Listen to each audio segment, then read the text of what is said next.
자, 점심시간 함께하는 D사이트 런치박스 오늘도 시작하겠습니다. 어제 잘했어요? 열심히 했습니다. 저 없이? 정말 열심히 했습니다. 엄청 신나 보이던데? 생각보다 재밌긴 했어요. 약간 그런 네. 생각했습니까? 이 사람이 뭐 시끄러워서 여러 가지 하는 것 같은데 실제로 해보니까 너무 힘들었어요. 배워야 될 길이 많구나. 전 사실 이게 기회가 될 수도 있겠구나 네. 했는데 수습딱지 조금 더 오래 붙여야 될지도라는 생각을 했습니다. 알겠습니다. 많은 거를 배웠기를 네. 바라면서 오늘 또 돌아왔으니까 둘이서 열심히 시너지를 내보도록 하겠습니다. 자, 런치 토크에서는요. 사실 뭐 여러 가지 상황이 안 좋지만 지금 고물가 때문에 많은 분들이 서민분들이 밥상 물가에 좀 힘들어하십니다. 맞아요. 그래서 이 물가를 어떻게 해야 되는지 지금 상황이 얼마나 심각한지에 대해서 한번 이야기를 나눠보도록 하고요. 그리고 불만나는 리포트에서는요.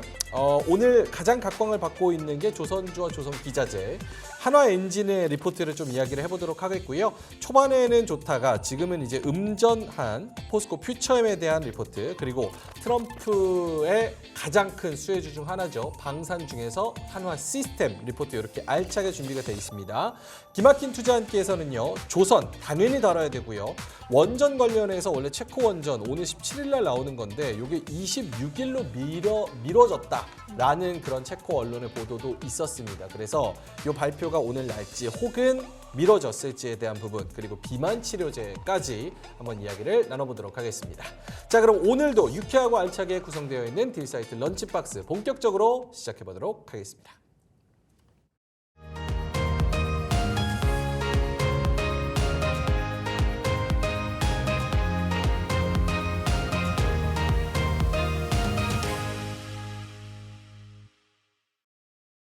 자, 오늘 런치 토크 주제는요. 고물가에 고기로 상추를 싸먹을 판이다.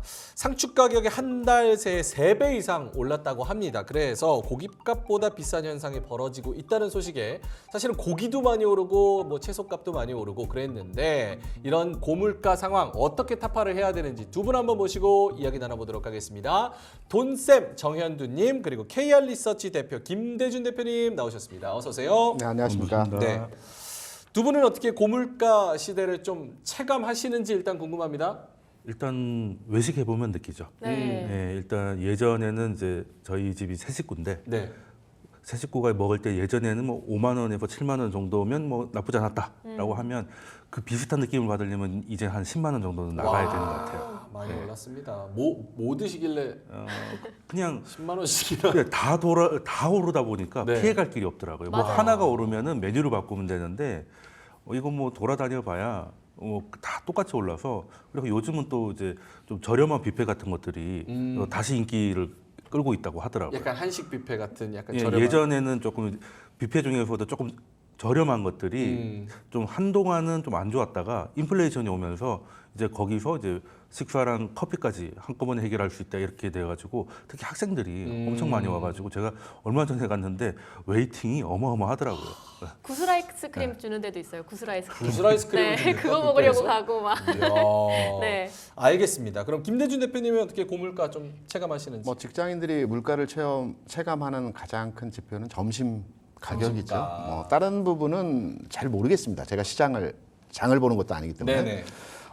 제가 신입사원 때 회사에 들어왔을 때 우리 대리님, 팀장님들이 주로 밥을 사주셨거든요. 그때 가격표를 제가 언뜻 생각해 보면 한 5천 원, 4천 원, 된장찌개가 이 정도 했던 것 같아요. 그런데 지금은 된장찌개 4,000원? 네, 4천 원, 5천 원 했던 것 같아요. 80년대. 아니, 2000년 초반, 90년 후반입니다. 그래요? 네네네. 근데 지금 점심 먹으러 나가게 되면 10,000원 넘습니다. 특히 여의도 물가가 굉장히 비싸지 않습니까? 맞아요. 12,000원, 뭐 비싸게는 15,000원. 기본적으로 10,000원 위아래 가격 하거든요. 물가를 체감하는 가격이 저는 점심가인데 많이 올랐다는 것 체감적으로 느끼고 있죠. 알겠습니다. 저희가 아무래도 프로그램 이름도 런치박스고 네. 네. 요 코너 이름도 런치 토크이기 때문에 밖에 나가서 뭔가 직장인분들이 같이 드시면서 요런 일이 있대. 경제 쪽, 사회 쪽에서는 요런 이슈가 된대라고 얘기하는 게 지금 모토인데 그렇죠. 사실은 나가서 먹기도 부담스러운 상황이라서 그렇죠. 이게 요즘- 조금 말하기도 좀 민망한 상황이긴 합니다. 자, 알겠습니다. 그러면 고물가 시대 두 분 다 체감하고 계시다고 하니까 이게 얼마나 올랐는지, 그리고 무엇 때문에 이런 거를 좀 비교해 주시면 좋을 것 같은데 돈쌤님이 먼저 설명을 해 주실까요? 뭐 최근 우리 시작할 때도 그 멘트가 나왔었는데 그 채소 가격이 변동성이 굉장히 크잖아요. 네. 특히 오늘같이 비가 많이 오거나 하면은 이제 심어놓은 것들이 다 이제 버려야 되는 상황도 오다 보니까 뭐 상추가 삼겹살보다 비싸졌다 뭐 이런 얘기를 많이 하는데 이제는 그런 표현도 조금 옛날 표현 아닌가. 오. 이제 서울에서 삼겹살 1인분은 이제 한 2만 원 정도 하지 않습니까? 그래요? 네. 2만 원씩이나. 밖에서 삼겹살 안 드시나 봐요.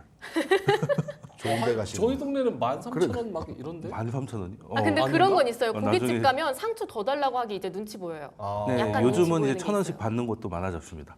상추를. 예, 예. 네. 이야, 차라리 고기를 더 줄게 옛날에 막 이랬었는데. 네, 이제는 이제 고기는 이제 달라고 말하기가 말할 수가 없는 상황이고요. 고기도 네. 올랐고 특히 상추도 예전에는 올랐고. 특히 기사식당 이런 데 가면은 네. 상추 같은 건 이제 쌓아놓고 셀프로 가져왔잖아요. 이제 그런 것도 거의 없어졌습니다. 옛날 풍경이 말 그대로 라떼가 돼버린 것이죠. 이런 또 예전에 우리 커피 전문점이 처음 들어왔을 때 뭐 국밥은 5,000원인데 커피가 뭐 4,000원이다 이렇게 해가지고 뭐 말이 많았잖아요. 그쵸. 근데 그게 해소가 된 게 이제 밥값이 올라가 버려가지고 너무 해소가 슬프다. 됐는데 지금 이것도 채소 같은 것도 고기가 올라 버려가지고 이제 좀 해결이 됐다고 말하기 좀 그런 건데 사실 얼마 전에 그 하는 총재도 그 얘기를 했었어요. 지금 물가가 올라가는 것 중에 가장 큰 30% 정도를 기여하는 게 과일값입니다. 과일. 어, 예, 맞아요. 특히 사과가 세계에서 너무 가장 비싸요. 비싸다 뭐 이런 얘기가 있었는데 거기에는 우리 뭐 금리 이런 걸 떠나서 사과하고 금리하고 그렇게까지 직관적으로 연결되진 않잖아요. 사실 총재도 그 얘기는 했었습니다. 원만화가 되니까 이제 재배지가 좀 줄어버린 거예요. 아. 그 상황에서 인플레이션이 오다 보니 사과값이 좀 충격적으로 많이 늘었다. 이런 것들은 금리가 해결할 수 있는 게 아니지 않느냐라는 얘기도 했었고 그런데 재밌는 게 그럼 사과가 너무 부족해서 그렇게 비싸지면 좀 네. 수입을 하면 되지 않을까 이 네. 생각을 할 수도 있는데 이 가공으로 된 사과 주스라든가 이런 것들은 수입이 네. 되는데 그냥 사과는 또 수입이 안 이제 되죠. 통관 문제가 있다고 하더라고요. 그게 준비를 해도 2, 3년 걸린대요. 이제 그런 공급 문제가 있다 보니까 이런 것들은 금리를 이걸 보고 올릴 수도 없는 것이고 그렇다고 어쩔 수 없습니다. 그냥 내버려 두기에는 또 일반인들의 고통이 좀 커지고 사실 정책 당국도 고민이 많은 상황이긴 하죠. 정부 말 들어야죠. 사과 말고 다른 과일 먹으면 안 되냐. 그렇죠. 근데 다른 과일이라고 해서 네. 뭐 크게 싸지도 사과가 않다. 유난히 비싼 것이지 다른 것들이 대체할 만한 것들이 별로 없어요. 뭐 배 같은 것들은 뭐 요즘 제사 지내지 않으면 구경하기도 힘든 그렇죠. 상황이 된 거죠. 사실은 저런 과일 같은 거는 대표적인 서민들이 좀 영양분을 채울 수 있는 그런 뭐 가족끼리 모여가지고 이렇게 먹을 수 있는 건데 그것까지도 너무 비싸지니까 그렇죠. 이거는 뭐 답이 없다. 네. 알겠습니다. 김대준 대표님한테도 여쭤보면 네. 요거를 물가를 글로벌적으로 비교했을 때 뭐 코카콜라 지수라는 그렇죠. 그런 게 있습니까? 네, 보통 우리가 빅맥 지수를 많이 따지는데 네. 햄버거 같은 경우는 저희 세대만 하더라도 햄버거 잘 안 먹죠. MZ 세대는 잘 먹기 때문에. 전 잘 먹어요. 네네. 그래서 이제 통상적으로 그 해당 국가의 물가 수준을 판단할 때는 보편적인 이제 코카콜라 가격이 얼마인지를 판단해서 해당 국가의 물가 수준을 우리가 판단하는 게 기본적인 지표의 방법이거든요. 준비한 자료 한번 같이 보시면 우리나라의 코카콜라를 얼마나 비싼지를 한번 제가 보여드리겠습니다. 네. 궁금해요. 10일인데요. 상단에 있는 뭐 호주나 뉴질랜드는 공장이 없기 때문에 비싼 거 이해합니다. 그리고 북유럽 국가는 기본적으로 국민소득이 높지 않습니까? 그렇죠. 네. 비싼 거 인정합니다. 10만 불씩 하니까. 네.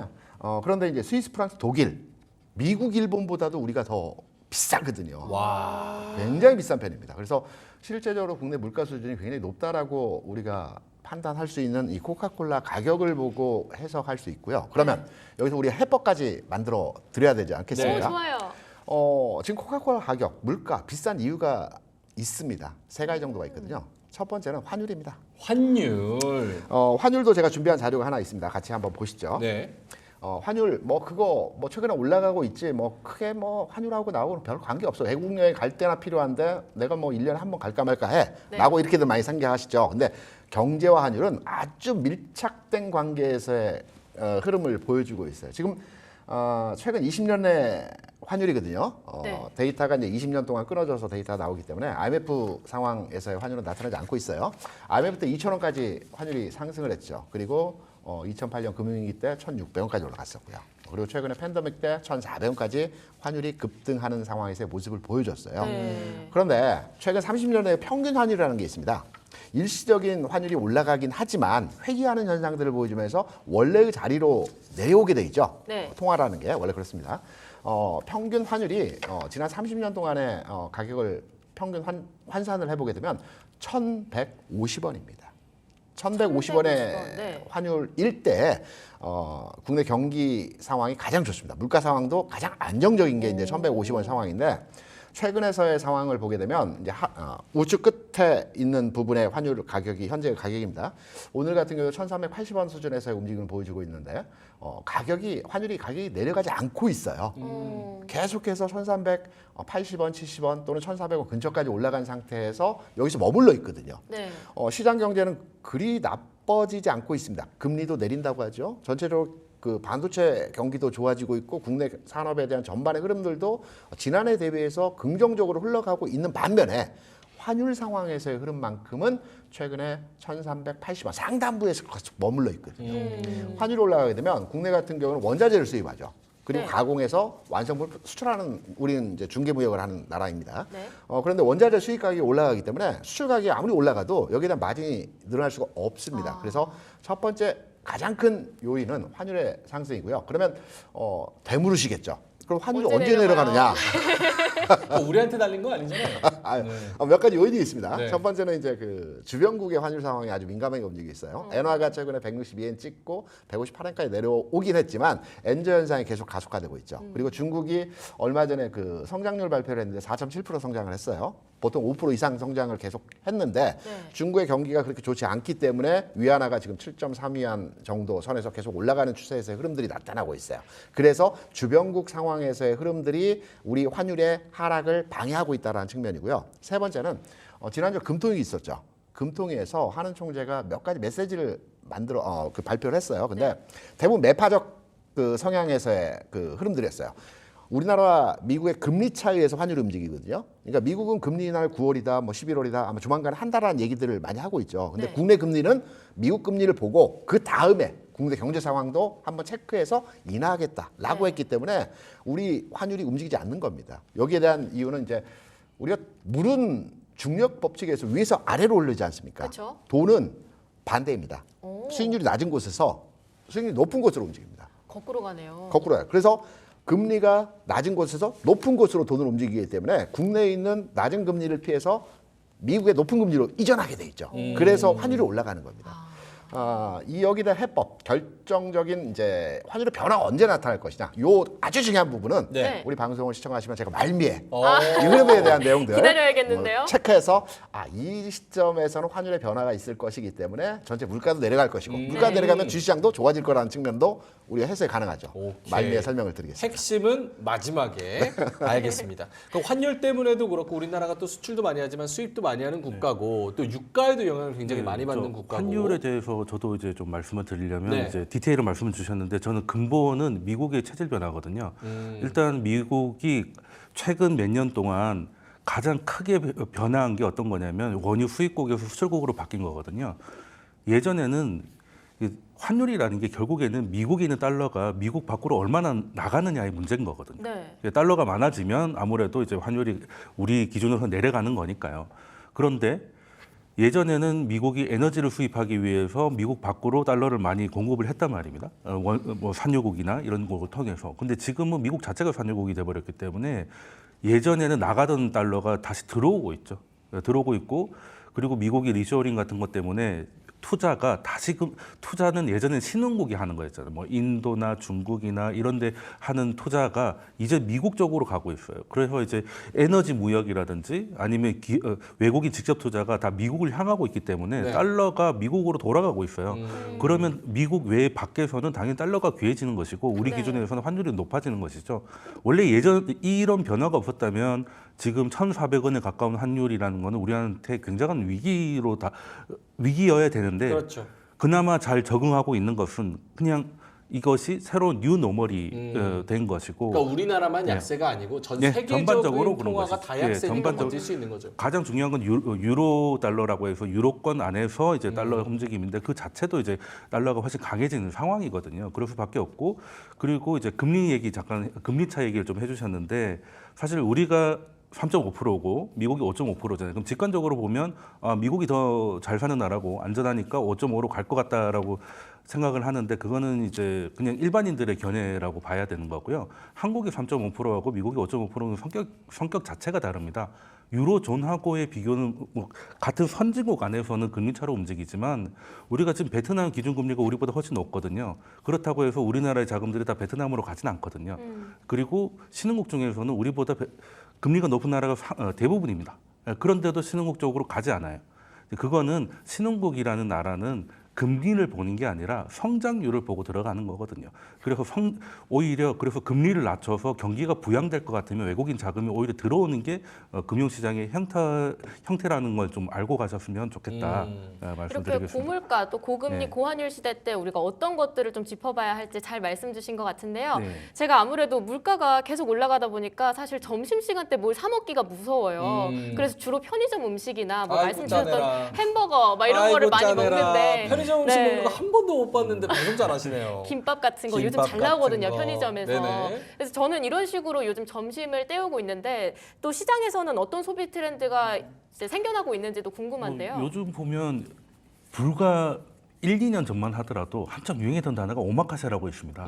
맞아요. 예, 그 이제 팬데믹 때문에 외국 못 나가니까 이제 뭐 주식이 됐던 아니면 스타트업 기업에서 뭐 돈을 투자를 받았던 그 돈을 국내에서 쓰다 보니까 제주도도 많이 가고 그것도 여의치 않으면 이제 여기 뭐 한우 오마카세라든지 이런 것도 인당 50만 원짜리도 뭐 이야, 예. 인당 50만 원이요? 예, 까지 갔었죠. 보통 한 35에서 50까지 갔었죠. 우와. 그것도 예약이 한 2달 전에는 해야 됐던. 고기 몇 점 주고 50만 원 받아요? 네, 뭐 몇 점은 조금 더 줍니다. 야, 이 유튜버는 경기가 좋나 보네요. 그때는 좋았죠. 야, 그때는 대단하시네요. 너도 나도 이제 동학개미들 때문에 막 그랬던 시절이 있었는데 지금은 완전히 바뀌어서 거시경제에서 제일 중요한 게 사실 물가와 금리 아니겠습니까? 네. 근데 그게 뒤집어지다 보니까 지금은 뭐 소위 말하는 MZ 세대들은 예전에도 그런 건 있었어요. 스마트 컨슈머라고 해가지고 왜 네.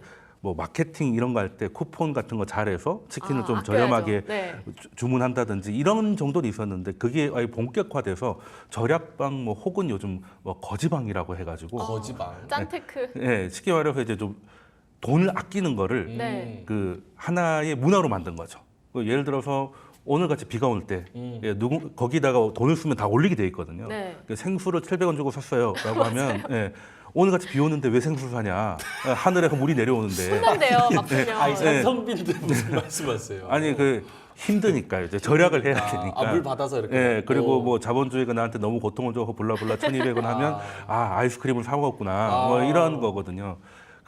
그래서 제가 준비한 사진 보면 네. 이제 오마카세 사진에서 갑자기 이제 거지방 사진으로 오픈 채팅 검색하시면 엄청나게 많이 나옵니다. 한번 들어가 보시면 굉장히 재밌으실 거예요. 여기 다시 활성화됐다. 활성화된 게 아니고 새로운 문화가 돼버렸죠. 새로운 문화. 예, 그래서 유명한 팁 중에 하나가 버블티 같은 거를 마시고 싶다. 네. 그런 비슷한 색깔에다가 이제 까만색 그 스티커를 붙여가지고 제가 이거 하나 보여드릴게요. 아, 맞아요, 네. 맞아요. 저 봤어요. 빵. 네, 뭐 진짜 요런 너무 것들. 짠하다니까요. 근데 사실 드립 아닙니까?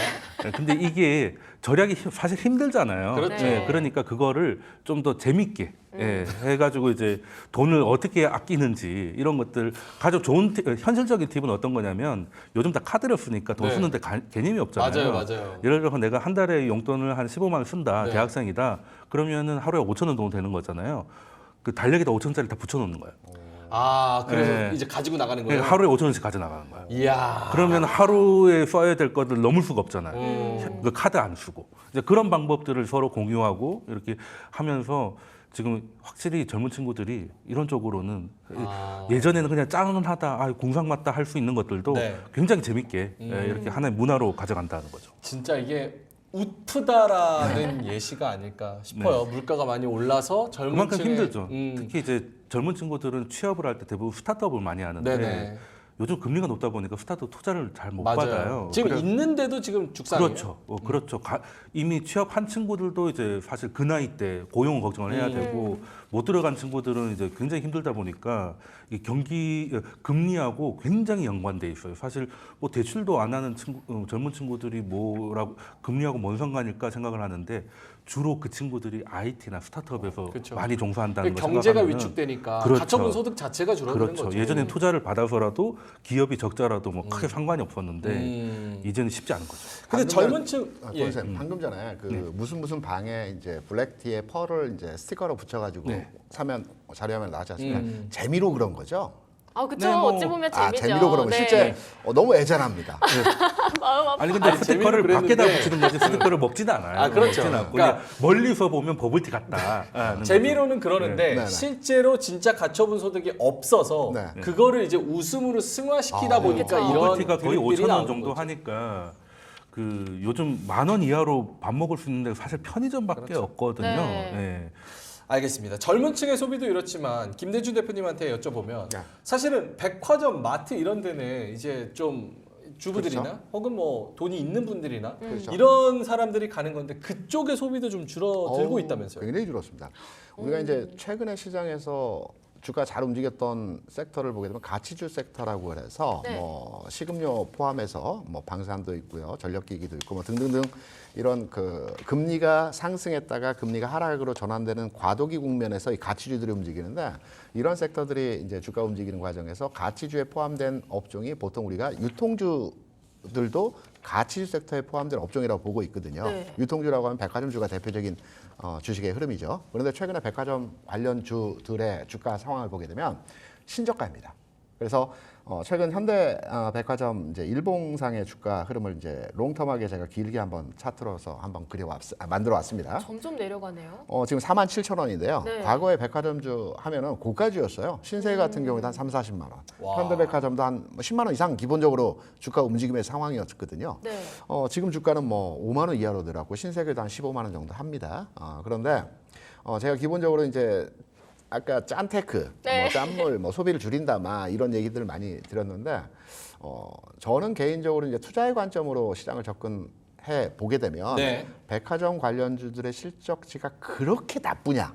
그러니까 소비 주체들의 패턴은 기존의 백화점에서 그 소비를 했던 것을 요즘에는 재래시장 또는 집에서 해먹는 이런 소비 패턴으로 일부 바뀌긴 했어요. 네. 문화 자체가 바뀌긴 했는데 백화점 업종의 그 실적치를 자세하게 들여다보면 줄긴 했지만 과연 지금의 주가 수준 대비해서 등치시킨 가격의 흐름이 적정하느냐라고 네. 봤을 때는 주식시장에서 관련 유통주들의 주가는 현재 과대하게 평가되어지고 있다라는 게 현실적인 내용입니다.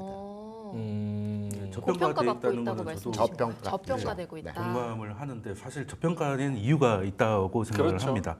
일단 물론 그냥 지금 실적으로 봤을 때는 억울할 정도의 주가고 뭐 이마트 같은 경우는 그걸 추천했던 유튜버 같은 경우 역적 취급을 당하고 있을 정도로 굉장히 좀 힘든 상황이잖아요.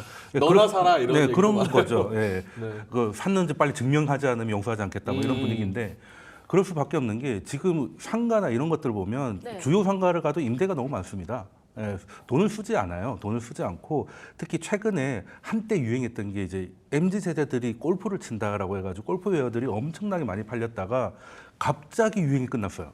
갑자기 유행이 끝나서 그 재고가 지금 너무 이제 골치 있는 상황이거든요. 그 백화점을 가더라도 저희만 해도 백화점을 가면 백화점은 이제 푸드코트지 물건을 사는 곳이 아닌 것 같아요. 어디 맛집이 있다, 어디가 맛있다, 아니면 새로운 팝업 스토어가 들어와서 구경 가는 곳이지. 네, 맞아요. 예전처럼 뭐 비싼 옷을 사고 뭐 그런 트렌드는 완전히 좀 바뀌어서 지금 저평가긴 하지만 이게 돌아오려면 내수가 돌아와야 될 텐데 지금 우리나라 상황을 봤을 때 내수가 지금 기대를 할 수 있는 상황인가라는 의심을 좀 하고 있습니다. 그리고 약간 그런 것도 있습니다. 이제 유통주가 지금 다 죽쓰고 있는 상황에서는 알테시라고 그러잖아요. 알리테무 시인. 네, 그러니까 네. 저가로 완전 공습해서 그렇죠. 우리는 가처분 소득이 없는데 그나마 좀 쓸만한 거, 가성비 그렇죠. 있는 거 찾아서 저가의 소비를 하는. 제가 예전에 한번 말씀드린 네. 게 이제 경제가 힘들어지면 극단적으로 힘들어지면 아예 돈을 안 쓰겠지만 처음에는 횟수는 그대로 가고 한 번 소비할 때마다 가격을 줄인다고 말씀드렸잖아요. 가성비를 찾게 된다. 그래서 예전에는 백화점 가는 친구들이 마트를 갔다가 마트를 가던 친구들이 다이소로 가고 네. 그리고 온라인도 이제 쿠팡 네이버가 아니라 뭐 알리템으로 간다든지 이런 식으로 되고 있는 상황이거든요. 그러면 거기서 사실 유통주는 더 전쟁이죠. 온라인화가 되고 서울만 하더라도 식품 관련 해가지고는 아예 매장이 없는 지역들이 빠르게 늘어나고 있어요. 게다가 온라인이 다 점령을 하고 있다는 것이죠. 그러면 거기 상장주들 한두 개를 빼고는 사실 뭔가 내수에서 뭔가 하기가 쉽지 않은 상황인 거죠. 그러니까 소비 트렌드가 전반적으로 지금 고물가 시대. 그러니까 뭐 물가는 오르는데 내 월급은 안 오르고 오히려 투자 받는 건 없어지고 자영업자 연체율도 지금 역대 최대 9년 만에 역대 자영업자들이 최대라는 너무 기사가 힘들죠. 어제 또 예. 나왔습니다. 그래서 굉장히 쉽지 않은 그런 상황이라는 거.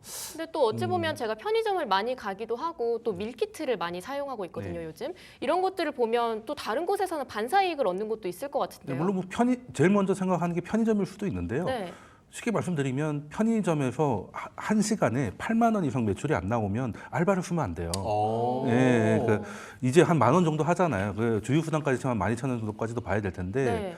8만 원을 팔아봐야 10,000원이 채 남기기가 힘든 상황이라서 특히 처음에 물건 가격이 올라갈 때는 물건 가격 자체를 올리는 게 아니라 이제 업주들이 발주할 때 그 가격이 올라가거든요. 나중에 정말 올라가면 소비자가까지 올라갈 텐데 네. 그 사이에 줄어드는 마진은 점주가 감당을 해야 되는 부분이 있어서 그리고 편의점이 너무 많죠. 예, 뭐 아파트 단지만 하더라도 저희 아파트만 보더라도 이렇게 큰 단지가 아님에도 불구하고 편의점 5개 그리고 무슨 땡땡 커피들 한 5-6개씩 다 있어요. 그러니까 여기서 저는 어떻게 돈을 버는지 좀 마시면서도 의아합니다. 맞아요. 요즘 네. 저가 커피 많아요. 그렇죠.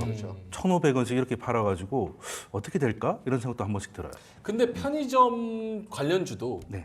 같이 죽쓰고 네. 있는 거는 그렇죠. 맞아요. 안 되는 거죠. 이게 아무리 경기가 안 좋으니까 편의점 가서 돈을 쓴다라고 스토리라인을 짜지만 결국은 쓸 돈이 부족하다는 거기도 남는 게 없는 더 거죠. 거대 담론 그러면, 속에서 편의점주도 죽쓰고 근데 있다. 유일한 방법은 이제 환율이 높은 상황이니까 네.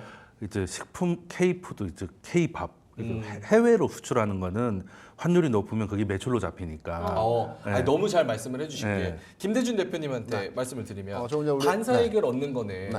그래도 우리가 미국 쪽으로 수출 많이 하고 있는 거 중국 익스포저가 좀 줄어들면서 네. 미국 쪽에 수출을 많이 하는 뭐 자동차, 반도체 뭐 여러 가지 것들 그렇죠. 그렇게 보면은 그쪽도 반사이익을 거둘 수 있다라고 생각을 할 수 있지 않아요? 네, 그 큰 흐름에서는 수출 관련주들의 이제 최근까지 주가 흐름이 반사이익을 얻는 형태로 진행이 되었고요. 네. 여기에 이제 추가적으로 최근에 이제 주가 상황에서 흐름을 보게 되면 뭐 올리브영에 입점을 했다 하면 네. 해당 주가가 딱 올라가는 경우들이 있죠. 오. 또는 다이소에 입점을 했다, 네. 잘 팔린다 이런 아. 내용들의 기사가 나오면 주가가 올라갑니다. 최근에 이제 주가 상황에서 흐름을 보게 되면 과거 이제 이런 얘기가 있었어요. 그 불황에는 립스틱이 잘 팔리고 네. 스커트가 잘 팔린다라고. 립스틱 효과. 네, 립스틱 네. 효과라고 많이 얘기하죠. 왜냐하면 색조 화장품이 제가 가격은 잘 모르겠지만 가격이 다른 화장품 대비해서 좀 맞아요. 좀 낮다라고 저가예요. 하더라고요. 네. 과거에는 이제 우리가 화장품 하면 아모레퍼시픽이나 이제 LG성화건에 나오는 그 시리즈 있지 않습니까? 네. 뭐 50만 원 이상씩 하는 화장품들이 불티나게 팔렸고 이 회사들의 주가가 좋았는데 최근에 화장품 관련 종목들이 움직이는 거 인디 브랜드나 또 미국향 제품들의 주가가 좋은 형태에서의 모습을 보여주고 있어요. 네. 그래서 저는 반사이익이라고 본다면 수출 관련주도 일정한 부분에서 반사이익을 거두면서 최근까지 주가 흐름이 나타났지만 주류에서도요? 네네.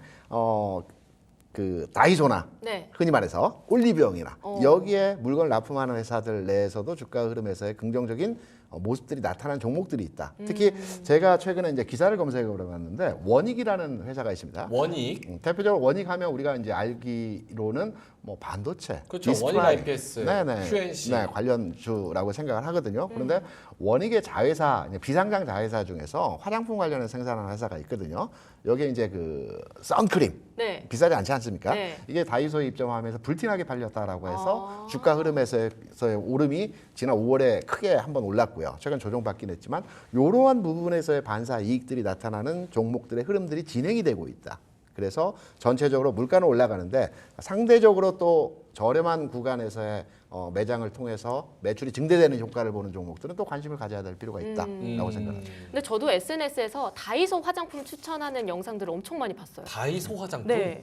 요즘 막 유튜브에서 뷰러나. 다이소에 가면 꼭 사야 될 것들 이런 맞아요, 거 소개하는 맞아요. 콘텐츠 정말 많거든요. 네. 거기 화장품도 좀 좋고 이제 알리템으로 쓰다 보니까 네. 이제 다이소 퀄리티면 엄청난 겁니다. 어. 예전엔 다이소 싼 맛을 썼잖아요. 그래요? 네, 더 싼 맛을 느껴보다 보니까 그러니까 알리테무는 이제 그냥 모든 걸 용서하는 가격으로 사는 네. 거잖아요. 아, 누가 불닭 네. 먹다가 신라면 먹으면 덜 매운 그냥 것처럼. 뭐 이거 샀는데 안 되네라고 네. 하는데 800원이야. 뭐 그럼 웃고 넘어가는 거죠. 예, 그런 거에 익숙해지다 보니까 다이소 정도면 이제 굉장한 퀄리티다라는 걸 느끼게 되고 아, 이게 눈이 너무 낮아지다 슬퍼요. 보니까 예. 그리고 아까 말씀을 주셨는데 지금 이제 화장품이라든가 네. K푸드라든가 이런 것들이 최근에 순환매 때문에 조정을 좀 받았거든요. 물론 또 화장품 같은 경우는 너무 좋았다 보니까 눈높이가 너무 높아서 실적이 눈높이를 못 맞출 것 같다는 우려 때문에 최근에 좀 흐름이 좀 깨지기도 했는데 그래도 수출이나 실적이 어느 정도는 계속 나올 것이고 미국에서도 이제 중저가의 한국 브랜드에 대한 선호도가 높기 때문에 실적이 잘 나오면 나중에 순환매가 좀 끝나고 다시 텀이 왔을 때 지금 조정을 좀 활용하는 방법. 그렇다고 미리 다 들어갈 필요는 없겠지만 다시 흐름을 바꾸는 게 보이면 기회를 한번 봐야 될. 그냥 놓으면 안 되는 섹터 중에 하나로 화장품 그리고 그러니까 반사이익 얻는 그런 쪽은 이제 저가 유통주. 좀 플러스 내수가 안 되면 간단하게 수출로 수출. 봐야 된다. 저가 유통 플러스 수출. 그렇죠. 오케이. 이런 고물가 시대가 어느 정도 계속 진행이 될까요? 물가는 한 번 오르면 내려오지는 않으니까. 그럼 조금 오래 네. 가겠죠? 적응을 해야죠. 아, 그럴 때 네, 투자자의 입장에서는 좀 어떻게 적응을 핵심 변수들을 잡고 가야 될까요? 아니 뭐 순댓국이 지금 갑자기 10,000원 넘었다고 하지만 네. 예전에는 뭐 2,000원이었던 시절도 있으니까. 2,000원대 구한말 때 말씀하시면 어떡합니까? 아 그때는 130원인데. 네, 130원. 그때 130원이 환이었죠, 환. 환이었다 네, 나중에 환이었다가 원으로 이제 바뀌었어요. 박정희 시대 때 원으로 굉장히 바뀌었죠. 오래됐던 네. 순댓국집에 가면 네. 설렁탕집에 가면 예전에 기록이 있는데 제일 위에가 130원이에요. 130원. 네, 그게 지금 10,000원이 된 거거든요. 아, 주모 있을 시절. 네, 그렇죠. 그러면 물가는 우리가 진정됐다는 건 물가의 상승률이 진정됐다는 것이지 더 이상 안 오른다. 절대 물가가 내려가지는 않습니다. 오. 네. 제가 모두의 이제 말미에 네. 시장에 대한 전체적인 정답을 맞아요. 말씀드리다고 말씀드렸죠. 네. 지금까지는 고기에다 상추를 싸 먹었는데 좀 변화의 흐름이 있어요. 우리가 이제 오늘 얘기한 내용의 전반의 내용을 제가 이제 압축해서 말씀드리면 우리가 보통 물가를 금리라고 많이 생각을 하죠. 네. 근데 우리가 지금까지 오늘 시간에 말씀드렸던 내용이 환율로에 등치되는 내용으로 해석점을 내렸어요. 그럼 네. 환율의 변화가 언제 있느냐가 현재 물가 수준이 변화할 수 있는 내용에서의 흐름이라고 우리가 판단할 수 있거든요. 네. 앞서 이제 돈쌤이 잠깐 이제 미국의 달러화에 대한 부분을 말씀을 해주셨는데 달러화 대비해서 우리나라 원달러 환율의 움직임은 최근에 좀 상이하게 움직이고 있어요. 그러니까 달러 인덱스는 최근 상황에서 106에서 103까지 내려왔어요. 네. 근데 원달러 안 움직였죠. 이게 이제 주변국 상황에서의 흐름 때문에 그래 했는데요. 최근에 이제 긍정적인 뉴스라고 한다라고 하면은 최근 2년 동안, 그러니까 지난해, 지지난해 우리나라가 무역 수지 측면에서 적자 국가였습니다. 2년 적자였거든요. 그런데 최근에 13개월 무역 수지 흑자를 진행하고 있어요. 고간이 차게 되면 네. 환율이 내려가게 돼 있습니다. 그래서 올해 안에는 무역 수지 흑자로의 전환국이 될 수 있다라는 측면으로 보게 되면 당장의 문제는 아니겠지만 환율이 이제 플랫한 상황에서 점점점 하향화되는 추세로의 진행이 되고 있다라고 판단이 되고 있습니다. 그래서 지금 고기에 상추를 싸 먹는데요. 조금씩 변할 겁니다. 이제 한 올 하반기 정도 되면 상추에다 고기를 싸 먹을 수 있다라고 판단이 되고 있고요. 우리나라 경기 자체의 전반의 흐름이 좋아지고 있지 않습니까? 네. 반도체 좋아지고 있고 뭐 수출 잘 되고 있고 등등등 내용이 있기 때문에 조금만 기다리시면 전체적인 물가 수준의 상황은 변화할 것이라는 측면도 우리가 한 발 앞서서 해석할 수 있을 것이고 그렇다면 주식시장도 마찬가지죠. 계속 기다려 볼까요? 좋아질 겁니다. 지금 좋아지고 있는 과정입니다. 주식시장은 보통 경기에 10개월 선반영되는 흐름들이 보여지고 있기 때문에 이미 10개월 전에 경기의 바닥을 찍었다라고 판단되고 있고요. 이러한 네. 흐름들이 지금 진행되고 있는 상황에서 흐름이고 물가, 체감하는 물가는 우리가 지금 최악인데 이 최악의 수준은 시간이 갈수록 점점점 개선될 것이다. 그렇다고 점심값이 내려가지는 않을 것 같아요. 급여가 올라가야 될 거예요. 아니, 그러면 이게 어떻게 되는 거예요? 예를 들어서 미국이 지금 금리 인하를 한다 그러잖아요. 네, 네. 그렇죠. 근데 금리 인하를 하면 네. 물가는 더 올라가잖아요. 근데 우리나라 물가는 더 심각한 거는 네. 한전의 그런 에너지 비용 네. 같은 거는 아예 계산이 안 된 상황이에요. 그렇죠. 정부에서 틀어막고 있는 상황. 네. 근데 에너지 비용이 올라간 거 생각하면 우리 물가는 사실상 더 높다고 봐야 되는 건데 그렇죠. 미국이 금리 인하한다고 우리가 또 만약에 따라간다면 네. 물가는 더 올라가는 거 올라가죠. 아닙니까? 이러면 어떻게 되는 거예요? 그래서 우리나라의 지금 경제 부처에서 주체들이 애매하게 중간에 끼인 상황. 그러니까요. 이러지도 저러지도. 그런데 앞서 말씀드린 대로 그동안의 경제 주체들이 역할을 가져가면서 자기 스탠스대로의 정책을 못 폈던 이유가 고간이 비었기 때문에 그렇고 수출 상황이 안 좋았기 때문에 그랬는데 지금 돈이 조금씩 쌓이고 네, 있습니다. 네. 그래서 이 쌓인 돈을 기반으로 해서 여러 가지 정책들을 수립하면서 이 부분들이 진행이 되고 효과가 나타나게 되면 물가도 전반의 진행 과정에서 스무즈하게 내려갈 것이다 이렇게 판단하고 있죠. 저도 짧게만 말씀드리면 네. 금방 미국이 이 나라 물가가 올라갈 수 있다 말씀주셨는데 그 뒤집어 생각할 수 있어요. 물가가 안정됐기 때문에 금리를 낮출 수 있는 상황이 된 겁니다. 네, 그러니까 예전에는 디플레이션 시대에는 물가를 그 수요를 만들기 위해서 금리를 낮춰가지고 부양을 했잖아요. 근데 이제는 인플레 시대잖아요. 그러니까 그 인하를 해도 물가가 폭발하지 않을 정도로 물가가 안정됐다고 판단하기 때문에 들어가는 거거든요. 네.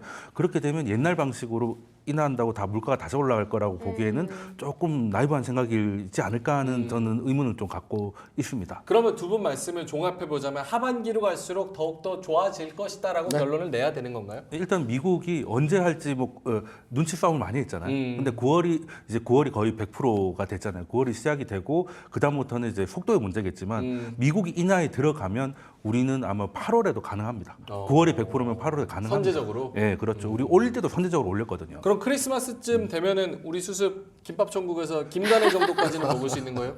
그거는 근데 물가는 안 내려올 거라서 안 내려올 거라서. 그때까지 적응을 하셔가지고 예전에 김밥 천국 이런 거 생각하시지 마시고 제가 김밥은 더 벌어야겠네요. 기본이 3,500원이면 너무 저렴하다 이렇게 스스로를 가스라이팅 하는 게 맞다. 적응을 해야지 어쩌겠습니까? 굉장히 현실적이시네요. 네, 적응을 하셔야지. 알겠습니다. 자, 그러면은 오늘 사실은 이렇게 막 웃으면서 할 얘기가 아닌 것 같은데 고물가로 인한 우리의 가처분 소득이 줄어드는 것들, 거기에 의한 짠테크들, 그리고 앞으로는 그러면은 언제 이게 나아지냐에 대한 부분들 두 분과 잘 이야기를 했습니다. 경제라는 거는 항상 사이클이 있다 보니까 좋을 때 있으면 또 나쁠 때 있는 거고 맞아요. 나쁠 때 위기를 잘 헤쳐나가는 것도 또 하나의 인생의 현명한 방법이 아닐까 싶습니다. 그래서 두 분 말씀 듣고 기대를 가지고 하반기까지 잘 버텨보도록 하겠습니다. 자, 그러면 여기서 마무리를 좀 하겠습니다. 두 분과는 여기서 인사드릴게요. KR 리서치 김대준 대표님 그리고 우리 경제 유튜버 돈쌤 정현두 님이었습니다. 고맙습니다.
오늘 준비된 리포트 함께 살펴보시죠.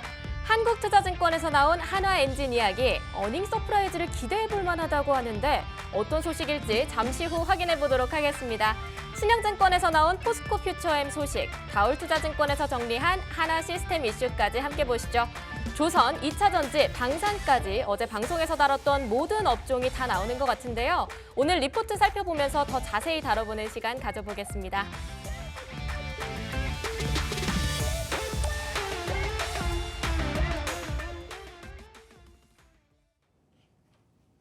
런치박스 두 번째 코너, 불만나는 리포트 시간입니다. 오늘도 주식장에서 핫하게 다뤄질 이슈들 더 뜨겁게 불만 내주실 기업공시연구소 변영인 대표와 함께하겠습니다. 대표님 안녕하세요. 네, 반갑습니다. 네, 바로 한화엔진 소식부터 열어볼 텐데요. 어제 런치박스 마지막 코너 기막힌 한끼투자에서 저희가 조선주하고 네. 방산주 이렇게 두 가지를 또 다뤘었거든요. 그만큼 요즘 관심을 좀 많이 받고 있는 업종인 것 같은데 한화엔진의 2분기 실적 발표가 24일에 있을 예정이라고 정말 금방 금방이더라고요. 네네. 네, 그럼 2분기 실적 예상치가 좀 궁금해지는데요. 리포트에서 어떻게 얘기하고 있나요? 결론만 딱 말씀드리면 2분기에도 어닝 서프라이즈를 예상한다. 오. 이제 뭐 실적 기대감들이 네. 지난 고가가 6월 25일 16,990원 터치한 이후에 네. 주가 좀 일부 좀 차익 매물 좀 소화하는 과정에서 네. 일단 좀 조정을 좀 받았었고 어제와 오늘에 이어서 좀 상승하는 흐름들을 좀 보여주고 있기 때문에 네. 일단 주가적인 측면에서는 실적의 기대감들을 반영시키고 있는 모습이다라고 좀 판단해 봤고요.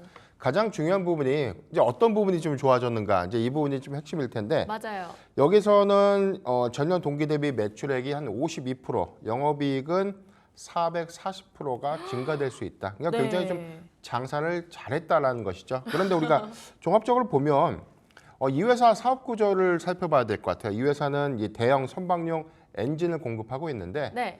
우리가 이제 조선업의 슈퍼사이클 진입이다라는 것들은 우리가 익히 들어서 잘 알고 있는데 네, 헤드라인에서 많이 봤어요. 그렇죠. 그런데 이제 이 부분이 있습니다. 전체적인 어떤 이 조선업의 누적 수주량. 네. 그러니까 이 부분은 한국보다 중국이 더 많은 선박을 수주했다. 그래서 이제 중국향 선박 수주가 우리가 좀 밀리네 이렇게 좀 생각을 할 수 있는데 네. 양국 간의 어떤 선박 수주의 어떤 차이들이 좀 있죠. 그러니까 우리나라는 이제 고부가 선박 위주로 네. 수익성 위주로 좀 수주 선별을 좀 하는 거, 선별 수주를 좀 하게 되는 것이고 네. 중국은 상대적으로 좀 저가 수주를 좀 통해서 좀 하고 있는데 이 회사의 어떤 장점은 우리나라가 중국에 의한 수주전에서 밀려난다고 하더라도 공급사가 국내와 중국향 모두 집중을 하고 있는 모습이기 때문에 네, 그럼 밀리지 않을 그렇죠. 가능성이 크네요. 조선업이 계속해서 좋아진다면 이 회사의 경우에는 중국 쪽, 뭐 한국 쪽에 뭐 치우치는 영향들은 좀 아니기 때문에 네. 오히려 이런 영향들은 좀 제한적이다.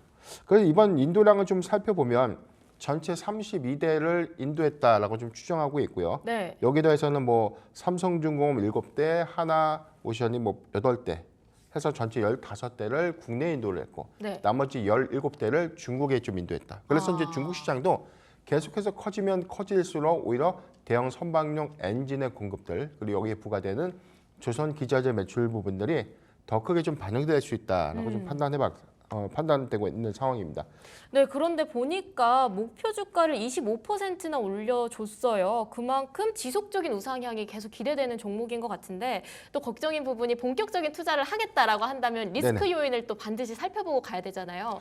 네, 없을까요? 리스크 요인은? 일단 조선업들은 사실 제가 생각하는 조선업들의 어떤 체감들은 네. 사실 주가 반영이 그렇게 크게 됐다고는 보긴 어려워요. 업황 대비해서. 네. 그러니까 우리가 작년에 전력기기 전선주의 흐름을 우리가 좀 상기를 좀 해볼 필요가 있는데 작년에 전력기기 전선주 역시나 이 실적이 굉장히 좀 호실적을 좀 기록했음에도 불구하고 네. 주가 반영이 좀 덜 됐다가 올해 1분기부터 굉장히 탄력도가 좀 커졌고 이 기대감들이 좀 반영됐는데 네. 조선업황을 좀 바라보는 시각들이 굉장히 좀 무겁고 과거 장기 불황 때 너무나 마음고생을 좀 했다 보니까 조선업의 어떤 투자 부분들에 대한 매력도가 많이 떨어졌다 이렇게 좀 생각을 하는데 저는 뭐 우리가 전체적인 섹터가 순환매 안에서 계속 돌고 돈다고 봤을 때는 네. 조선업의 경우에는 여기서 이 잠재력 관점, 추가적인 어떤 주가 상승 여러 관점에서는 아직 충분한 여력은 좀 남아있다라고 좀 보고 있고 일단 뭐 내년도의 실적 추정 전망치도 약 41% 정도의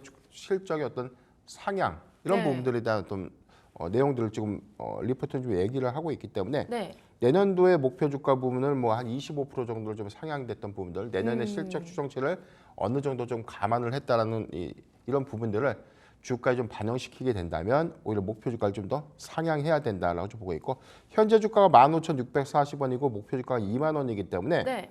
저는 목표가까지의 흐름을 좀 더 주목해 볼 필요가 있지 않나. 어. 다만 제 리스크 요인은 저는 그렇게 좀 크지는 않은 산업이다라고 좀 보고 있어요. 왜냐하면 고환율 기조가 계속해서 유지가 된다면 네. 외화 환산 이익이 증가돼서 오히려 이익이 증가될 수 있는 요인들. 그리고 여기 더해서는 뭐 조선의 어떤 선박 수주량들이 감소되는 것보다는 계속해서 좀 늘어나고 있다는 부분들 그리고 조선 기자재 업종들의 경우에는 아직 조선업 대비해서는 조선주 대비해서는 오히려 주가 반영 효과가 더욱더 미진하다는 점들을 좀 상기를 해보면 2분기 실적 기조를 좀 통해서 오히려 하반기에 기대 요인을 더 크게 가져가도 좋지 않을까라고 좀 보고 있습니다. 몰매를 이미 맞은 적이 있기 때문에 굉장히 조심스럽지만 네. 그렇게까지 걱정할 필요는 없다. 이렇게 말씀 주신 것 같은데요. 네. 자, 그럼 첫 번째 리포트 한 줄 평 달아본다면 어떻게 달 수 있을까요? 예, 조선업 슈퍼사이클 풍악을 울려라라고 정리해드리겠습니다. 풍악을 울려라! 첫 소식부터 아주 활기찬 소식으로 시작해서 좋습니다. 자, 바로 넘어가서 2차 전지 이야기로 가볼게요. 지난 1분기 실적 발표 때 전기차 캐즘으로 2차 전지 업계가 좀 아쉬운 부분들이 있었단 말이에요. 포스코 퓨처엠 2분기 실적 전망 어떤가요?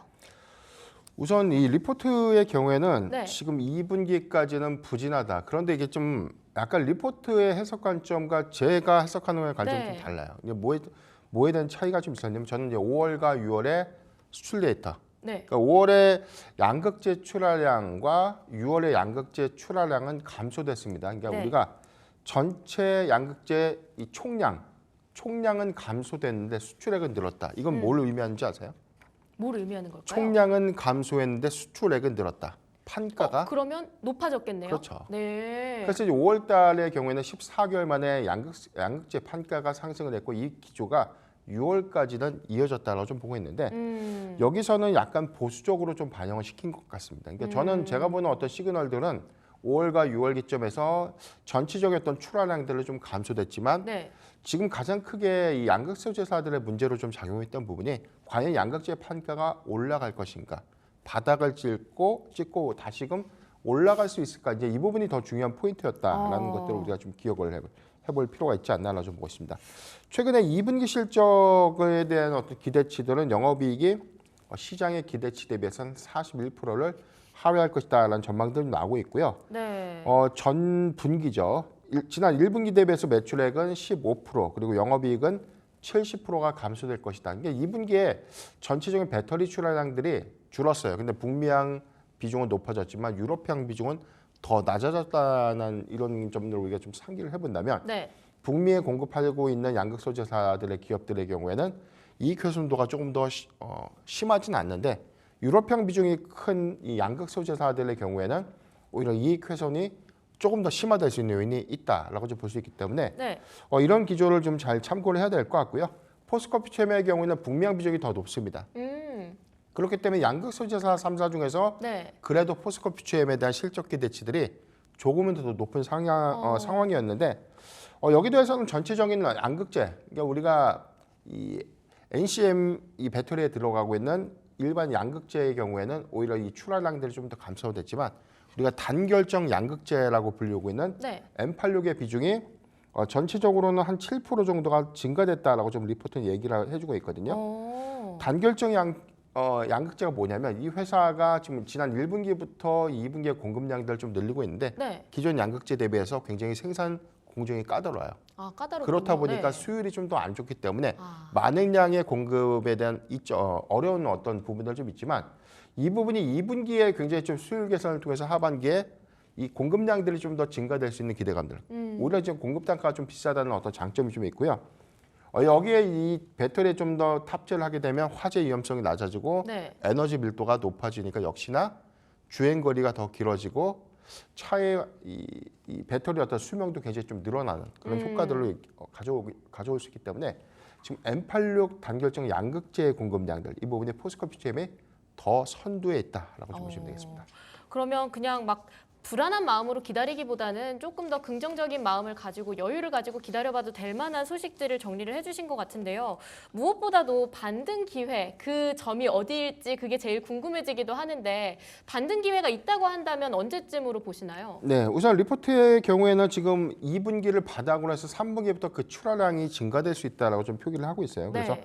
목표 주가는 38만 원을 좀 유지를 좀 했는데 여기에 대해서는 M86 단결정 양극재에 대한 공급량들이 좀 더 늘어날 수 있는 부분들 그리고 일반 양극재의 경우에도 2분기 피크 이후에 오히려 확장성을 좀 가져갈 수 있다라고 좀 이야기를 해주고 있고 전체적인 어떤 실적 기조들도 우리가 지금 전체적으로 봤을 때는 뭐 3분기부터 4분기 내년부터는 계속해서 이 양극재 실적 전망치들이 좀 상향되고 있는 부분 역시나 음극재 실적도 이번 2분기 일부 적자를 좀 반영시켰지만 3분기부터 개선될 수 있는 요인이 있다라고 좀 보고 있는데 딱 한 가지 제가 좀 아쉬운 부분이 있어요. 네. 이게 뭐냐면 탄산 리튬 가격이 더 떨어졌죠. 그러니까 지난 1분기 기점에서는 86위안까지 떨어졌던 이 킬로그램당 86위안까지 떨어졌던 탄산 리튬이 네. 올해 1분기 후반에는 한 110.9위안까지 올라갔어요. 그래서 네. 하반기 2분기부터는 오히려 양극재의 어떤 판가가 더 올라갈 수 있고 지금 재고자산 평가 손실들이 일부 크게 좀 줄면서 환입될 수 있겠나. 이게 환입은 뭐냐면 손실로 잡아놨던 부분들이 이익으로 전환된다는 뜻이거든요. 그래서 재무 구조가 좀 더 개선될 수 있구나라고 좀 판단을 해봤는데 최근 7월 11일 기점으로 보면 87.5위안까지 떨어졌다. 이 부분은 심리적인 노선이 킬로그램당 100위안입니다. 그러면 이 좀안 부분을 좋은 거 조금 더 아닌가요? 회복을 해줘야 되는데 네. 두 가지 측면이 있어요. 리스크 요인은 지금 양극재 판가가 3분기에 조금 더 떨어지든지 아니면 현재를 유지할 수 있다든지 자, 이 부분을 우리가 주목을 해봐야 되고 여기도에서는 오히려 재고 자산을 빠르게 좀 소진했기 때문에 오히려 재고 자산에 관련된 우려감들은 좀 덜어낼 수 있다. 이런 부분도 우리가 참고하면 좋지 않을까. 네. 그럼 두 번째 리포트 한 줄 평 어떻게 달아볼 수 있을까요? 예, 짙은 어둠의 터널 절반은 지났다. 그래도 절반은 지나갔습니다. 빠르게 반등 소식이 찾아와서 마음에 다시 여유도 되찾고 행복도 좀 되찾고 네. 그런 날이 좀 빨리 왔으면 좋겠습니다. 자, 마지막으로 하나시스템 소식 살펴보도록 하겠습니다. 하나시스템 지난 1분기에 호실적 보여줬는데요. 2분기에도 좀 기대할 만한 이야기들이 있을까요? 제가 굉장히 사랑했던 종목 중에 하나가 하나 네. 시스템이었고 오. 다만 이제 저는 이제 이 판단의 뷰를 좀 바꿔볼 생각을 좀 하고 있어요. 어떻게요? 리포트 안에서 네. 일단 제가 기대했던 이 회사의 핵심 사업 중에 하나가 저는 UAM 사업. 그러니까 수직 이착륙기를 네. 공동 개발해서 이게 차세대 사업 다각 관점에서 굉장히 좀 매력적인 사업이다라고 보고 있는데 네. 이 사업이 난관에 빠졌다라는 얘기부터 좀 하고 싶은데 왜요? 그때 당시에 하늘을 날아다니는 차다라고 해가지고 그렇죠. 굉장히 많은 기대를 받지 않았나요? 네, 2019년도에 수직 이착륙기에 관련된 미국의 오버에어사에 1,360억을 하나 시스템이 투자를 했고요. 여기서 네. 뭐 840억을 하나 에어로스페이스가 좀 투자를 하면서 전체적으로 한 2천억 원대 투자를 했는데 네. 이게 원래는 지난 4분기에 시제기가 나오고 시범 운항이 4분기 말 내지는 1분기 초에는 이루어질 수 있다. 이 부분이 다시금 올해 상반기에는 시험 운항이 좀 가능할 수 있다라고 네. 좀 전해졌지만 아직까지 해당 소식이 없다는 거죠. 계속 밀리고 있군요. 그렇죠. 그래서 좀 가장 중요한 부분이 오버에어의 핵심 인력들이 이탈하고 있다는 점. 네. 그리고 여기 더해서는 운항 목표도 2028년도로 이연됐다는 점. 그래서 이 사업을 할지 말지에 대한 어떤 판단 부분들이 네. 남아 있다. 그래서 지금 전체적으로 지분법 이거 투자는 했는데 어떤 퍼포먼스가 없다 보니까 이 부분이 네. 장기화가 된다면 지분법 투자했던 이 평가 내역들을 손실로 규정할 수밖에 없죠. 그렇죠. 이 부분을 장부로 좀 반영을 시켰던 부분. 그래서 일부를 전환 청구 행사는 안 하고 엑시트 회수를 좀 해야 되는데 네. 이 회수마저 현재 오버에어의 어떤 자금 사정을 감안했을 때 네. 단기 회수가 좀 더 어렵다는 측면.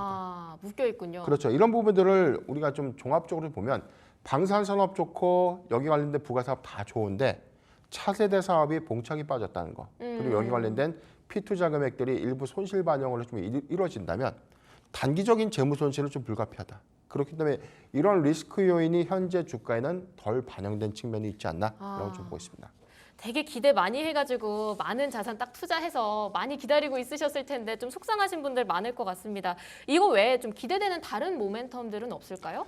우리가 좀 더 크게 봐야 될 부분은 이제 방산 부분인데 네. 이 회사의 경우에는 지금 방산 수주가 계속해서 증가되면 곁다리로 하나 시스템이 굉장히 좋아요. 이게 어떤 부분이냐면 LIG 넥스원이 네. 유도 미사일을 많이 공급합니다. 네. 그럼 여기에는 다기능 레이더가 같이 탑재가 돼요. 네. 근데 다기능 레이더는 국내에서 유일하게 하나 시스템이 공급하고 있어요. 오. 그러니까 LIG가 뭐 10조니 20조니 수주를 따내면 네. 여기에는 하나 시스템의 목이 반드시 있다. 몇 프로? 20에서 25%. 25%까지도 그렇죠. 예상할 수 있나요? 그래서 전체 한 10조 규모에서 한 2조에서 2조 5천억 규모의 다기능 레이더의 어떤 탑재. 이 수주가 해당해서 이연될 수 있는 부분들이기 때문에 우리가 LIG 넥스원이 이 유도 무기를 수출하게 되면 여기에 포커싱을 좀 맞추는데 LIG 넥스원이 앞으로 수주를 하면 네. 하나 시스템에도 이제 좋은 거구나라고 생각하고 같이 연동해서 좀 평가를 해야 될 것 같고요. 네. 전체적인 상황에서는 아직 방산 수주가 남아 있고 공급량들이 아직까지 좀 남아 있다는 부분들은 아직 반영되지 않은 실적이 앞으로 무궁무진하게 남아 있다. 기대되는 그렇죠. 유망주다. 그래서 네. 실적도 좋고 방산에 관련된 부분 적에도 위성 시스템에 관련된 어떤 이 부분의 사업 확장성도 다 좋다. 그런데 한 가지 제가 제일 주목했던 UAM 이 사업이 아직 리스크 요인으로 좀 남아있다는 점은 굉장히 조금 확인을 해야 되는 체크 포인트다라고 좀 정리를 해드리겠습니다. 마음 아픈 구석도 있지만 또 그만큼 유망되는 부분들도 있기 때문에 꼭 LIG 넥스원과 함께 앞으로의 실적 부분을 확인을 해보도록 해야겠습니다. 네, 그러면 오늘 세 번째 마지막 리포트죠. 한 줄 평 달아주신다면? 예, 사업 다각화 적신호 리스크는 확인할 것. 리스크 꼭 잘 확인해야겠습니다. 네, 그러면 오늘 불만나는 리포트 준비된 소식은 여기까지입니다. 조선 관련주와 2차 전지 포스코 퓨처엠 그리고 방산주의 하나시스템까지 살펴봤고요. 기업공시연구소 변영인 대표와 함께했습니다. 고맙습니다.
자, 두 분 다 오늘 시장 진짜 마음에 안 든다 이렇게 말씀을 하시고 들어오셨는데 두 분 한번 모셔보겠습니다. 이지스탁의 이지은 대표님, 신한투자증권 황유현 팀장님 모시겠습니다. 두 분 어서 오세요. 네, 안녕하십니까. 오늘 시장 진짜 마음에 안 든다라고 얘기한 포인트만 짚어주신다면 이지은 대표님부터. 네, 일단은 시장의 분위기가 이제 트럼프 트레이딩이라는 이제 단어가 붙으면서 관련된 종목들 안에서 빠르게 순환매가 이루어지는 모습이 나와주고 있는데요. 이제 투자자들의 입장에서는 그 종목들을 따라잡기에도 굉장히 부담스러운 그런 모습들이 계속 연출이 되고 있어서 일단 시장에서의 매매하기가 좀 까다롭다. 그래서 저는 일단 지금 시장에서는 급격하게 이제 막 따라 붙기보다는 좀 천천하게 시장을 바라보면서 좀 시장 분위기를 파악할 필요가 있다라고 생각이 들고요. 전체적으로 수급 부족 현상도 여전하고 지금 뭐 좋은 부분들이 없다라고 좀 생각이 들어서 일단은 오늘 시장 전체적으로 역시나 어저께 흐름과 마찬가지로 답답한 흐름이 이어지고 있다라고 보고 있습니다. 네. 머리카락은 지금 드시려고 네. 저렇게 앞으로 하신 거죠? 예, 마이크처럼 앞에 붙었네요. 마이크처럼 이정현 씨인 줄 알았습니다. 네, 네, 고맙습니다. 알겠습니다. 지금 트럼프 트레이딩이라고 부를 정도로 무언가 좀 중소형주 중에서도 트럼프 이슈랑 관련이 있는 종목들만 좀 튀고 나머지 종목들은 좀 죽어버리는 그런 상황. 알겠습니다. 황희연 팀장님은 어떠십니까? 네, 어떤 점이 마음에 안 드세요? 근데 오늘 뭐 대표적으로 반도체가 밀리니까 또 이것도 사실 어떻게 보면 트럼프 트레이딩이라 할 수 있겠죠. 뭐 트레이딩이 무조건 매수만 있는 건 아니니까 반도체 관련 이슈, 대만과 관련된 이슈가 나오면서 이제 반도체가 또 밀리는 그런 부분들도 좀 있고 그 다음에 오늘 뭐 2차 전지도 계속적으로 약한 모습들을 좀 보여주고 있습니다. 오늘 시장 수급이 쏠리는 건 특정 이벤트들이 있는 섹터들, 뭐 조선이라던가 원전이라던가 그리고 일부 바이오 섹터들 이쪽으로 수급이 쏠림 현상. 뭐 이게 쏠림 현상이 6월 달, 7월 달 계속 되고 있는데 그렇다 보니까 지금은 확실히 추세가 좋은 종목들이 계속 세고 있는 상황이고요. 밀리고 있는 종목들이나 좀 애매한 위치에 있는 것들은 네네. 확실히 조금 잘 안 되는 이게 뭐 밸류에이션이나 수급 이런 것들을 보고할 분위기는 아닌 것 같습니다. 결국은 시장의 투자자들이 좋게 생각하는 종목들이 결국 계속 센 시장이라고 보시면 될 것 같습니다. 네. 이럴 때일수록 결국 뭐 시장이 전반적으로 밀릴수록 종목과 섹터를 진짜 잘 선정해서 가는 애들을 좀 잘 찾아야겠다는 생각을 많이 하게 되는데 그래서 저희 기막힌 투자 한 끼에서 오늘 조선하고 원전하고 그리고 비만 치료제에 대한 기대감 한번 이야기를 해보겠습니다. 그럼 첫 번째 주제부터 보여주시죠. 자, 이지은 대표님이 발제를 해주신 주제인데요. 조선주 슈퍼사이클 3년 동안 지속이 된다. 3년까지는 아니어도 어쨌든 지금 기대감이 가장 큰 건 또 사실이고 그리고 오늘 이런 장에서도 가장 잘 가는 게 조선. 업종 상위 1위에 올라와 있습니다.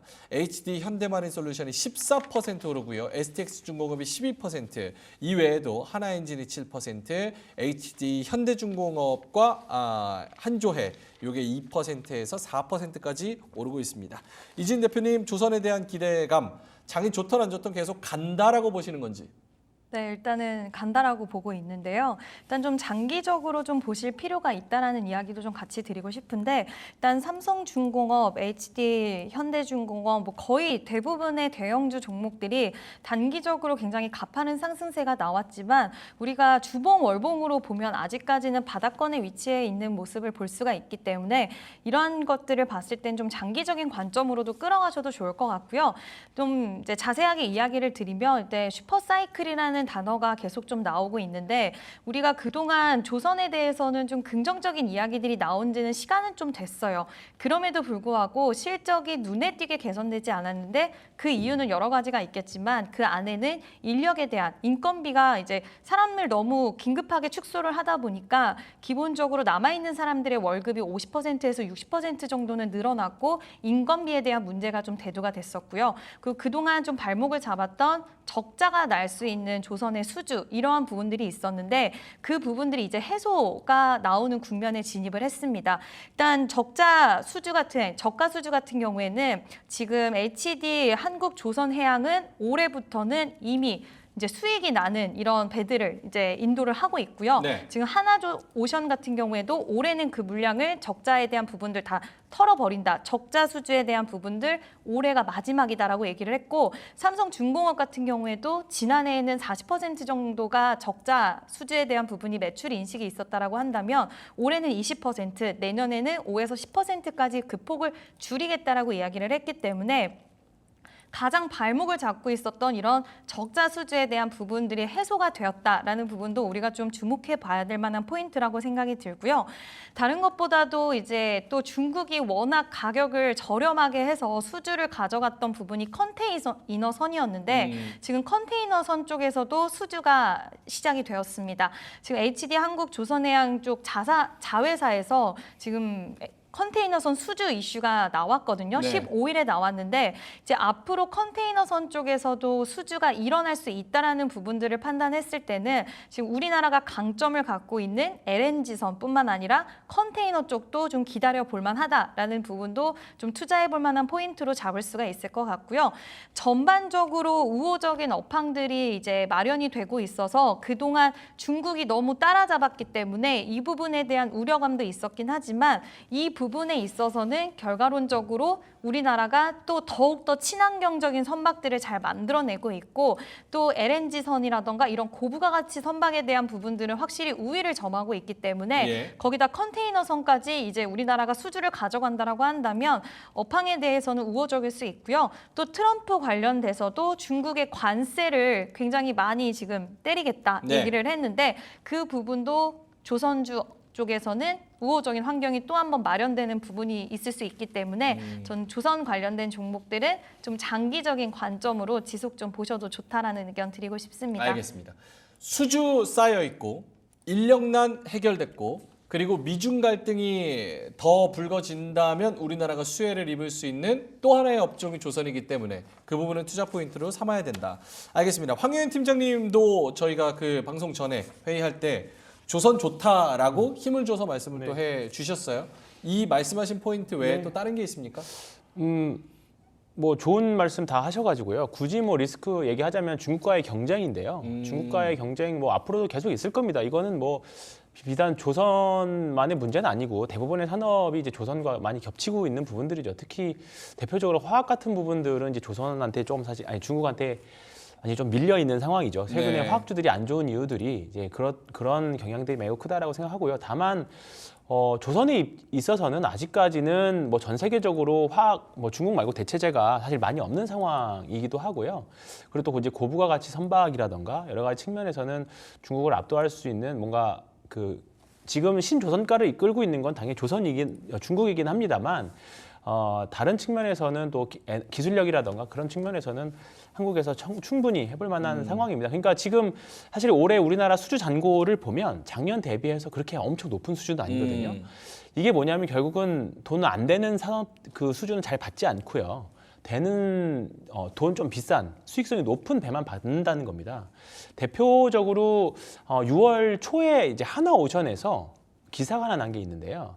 반대로 선사들이 원래 조선사들한테 가장 싸게 만들어줄 수 있는 조선사 어디냐, 우리가 배를 발주할 건데 그렇게 입찰을 하잖아요. 근데 반대로 지금 전 세계적으로 도크가 다 차 있다 보니까 하나오션에서 우리 도크가 비었으니 가장 비싸게 만들어달라고 주문하는 업체한테 우리가 배를 만들어주겠다. 비딩하는. 비딩하는, 역제안을 하는 그런 사례들도 있었습니다. 예. 예. 일단은 업황 자체는 굉장히 조금 뭐 긍정적으로 흘러가고 있는 상황인 것 같고요. 뭐 27년까지 약 3년 정도의 수주가 차 있다라고는 하고 그다음에 사실 그 이후에 더 수주가 나와야 사실 주가에 더 오버슈팅도 나올 수 있는 그런 부분들인데 사실 지금 조선주들 다들 투자자분들은 다들 아직은 물음표들 많이 갖고 계실 겁니다. 네. 의심도 많고 2009년 이후에 지금 한 15년 만에 온 사이클이라고 보면 볼 수 있거든요. 근데 원래 한 2030년 정도나 돼야 배가 평균 수명이 한 20년에서 30년 정도거든요. 근데 이제 아무리 빨리 와도 2030년 정도 와야 되는 사이클인데 해운 운임 상승이라던가 그다음에 러시아 우크라이나 전쟁 때문에 그런 이제 뭐 공급망 해소 리스크 분산 차원으로 인해서 선박 사이클이 굉장히 빨리 당겨졌습니다. 그 수혜 사이클을 지금 한국이 어느 정도 누리고 있는 부분들이기 때문에 조선사들도 괜찮고요. 엔진을 만드는 기자재 업체들도 괜찮다라고 알겠습니다. 생각합니다. 네. 두 분 다 조선에 관련해서 좀 좋은 말씀을 해주셨는데 저희가 30분 동접자 함께하다가 조선 하자마자 11분이 빠졌습니다. 이런 것처럼 무언가가 조선? 재미없는 것 같기도 하고 잘못하면 엇박자 탈 것 같기도 하고 뭔가 느릴 것 같고 그럼에도 불구하고 한조회 같은 경우는 주가가 지금 얼마입니까? 89,000원에서 11월부터 지금 상반기에만 2배가 올랐기는 하지만 그럼에도 불구하고 손이 안 나가는 이유 무언가 매력도가 떨어지는 이유 이게 뭐가 있을까요? 일단은 조선 같은 경우에 슈퍼사이클이라는 이 타이틀의 기사가 2021년에도 나왔었고요. 예. 수주가 계속 나오고 있다. 그래서 그 타이틀 보고 기대해서 이제 매수를 하셨다가 도무지 움직이지 않고 계속 빠지는 경험들을 한 번씩은 다 해보셨기 때문에 이제 제약바이오 같은 경우에는 변동성이 너무 커서 내가 기대했던 뭐 임상의 일정이라든지 이런 것들 예상치 못한 부분들이 실패로 돌아가서 변동성을 크게 맞았던 이런 아픈 기억들이 있는 것처럼 조선주는 수주가 쌓이고 있다. 슈퍼사이클이 왔다라고 뉴스 기사가 막 엄청 많이 나올 때 진입을 했는데 오히려 손실을 보거나 움직이지 않는 그런 경험치들이 많이 쌓이신 분들이 많아서 신뢰도가 좀 떨어지는 게 아닌가라는 떨어진다. 생각이 좀 듭니다. 그럼에도 불구하고 또 52주 신고가를 한조의 기준으로는 또 세우고 있기 때문에 뭐 안 좋게 볼 거는 또 아닌 것 네. 같은데 어쨌든 지금 위치에서도 괜찮다라고 봐야 되나요?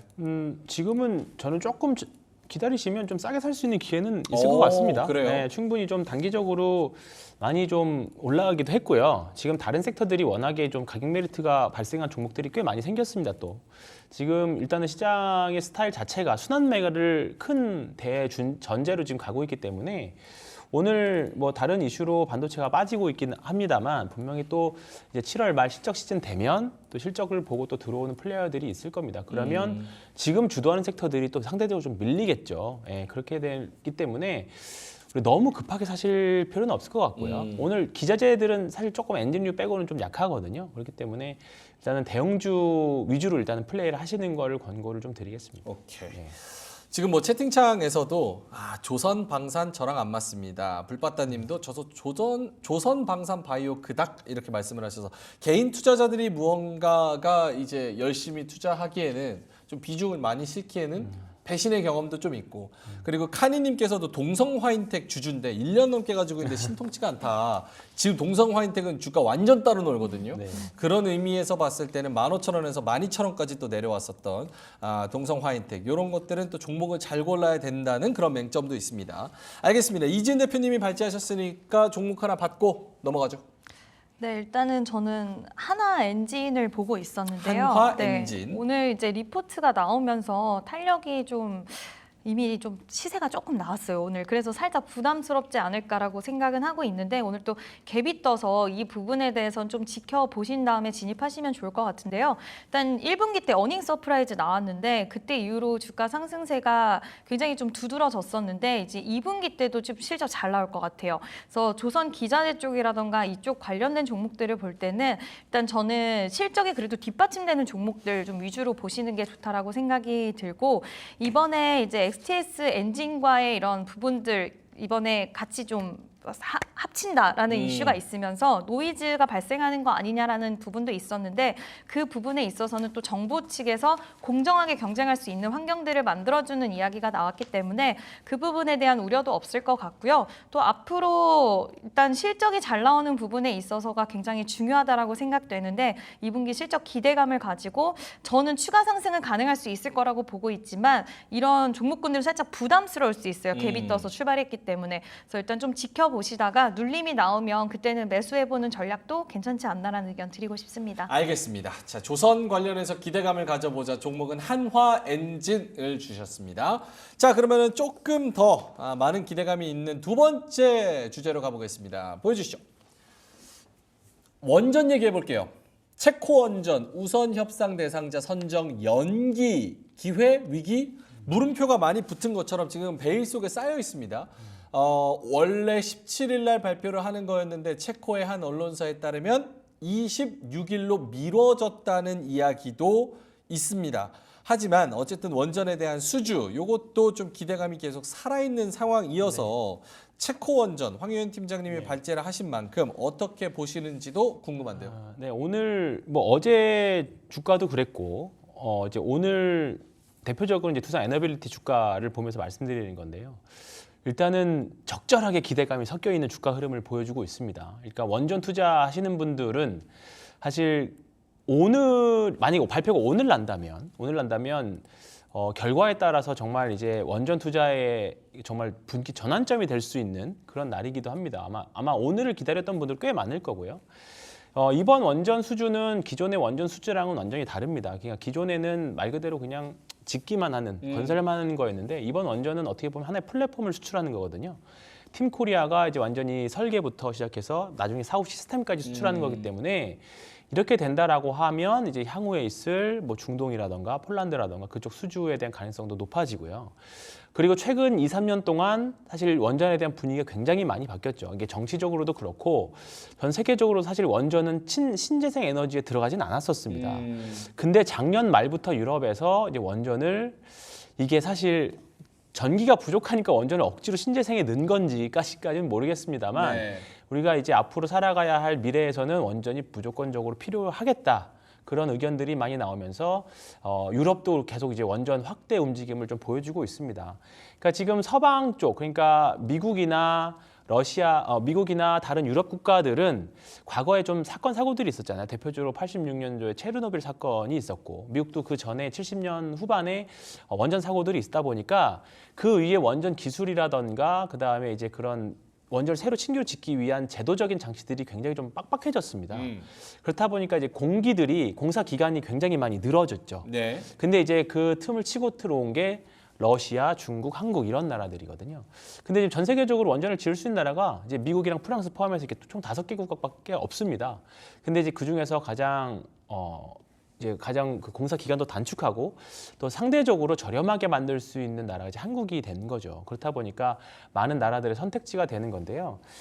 만약에 이제 오늘 발표가 될지 또는 연기돼서 이제 26일까지 갈지는 모르겠습니다만 일단은 원전은 앞으로 계속 우리나라가 새로운 나라 전체적으로도 새로운 먹거리가 돼야 되는 산업이라고 일단은 그렇게 보는 것 같아요. 일단 이번 정부에서는요.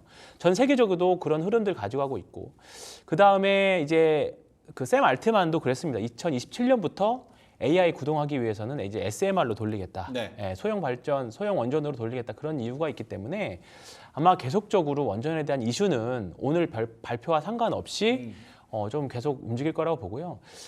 미국의 대표적인 원전 관련주죠. SMR, 뉴스케일 파워는 지금 신고가를 계속 내고 있거든요. 네. 그렇기 때문에 원전은 이제 하나의 새로운 섹터나 산업으로 보셔도 저는 단순히 예전에는 테마주였다라고 하면 지금은 좀 완전히 달라진 위상 자체가 달라졌다라고 생각을 합니다.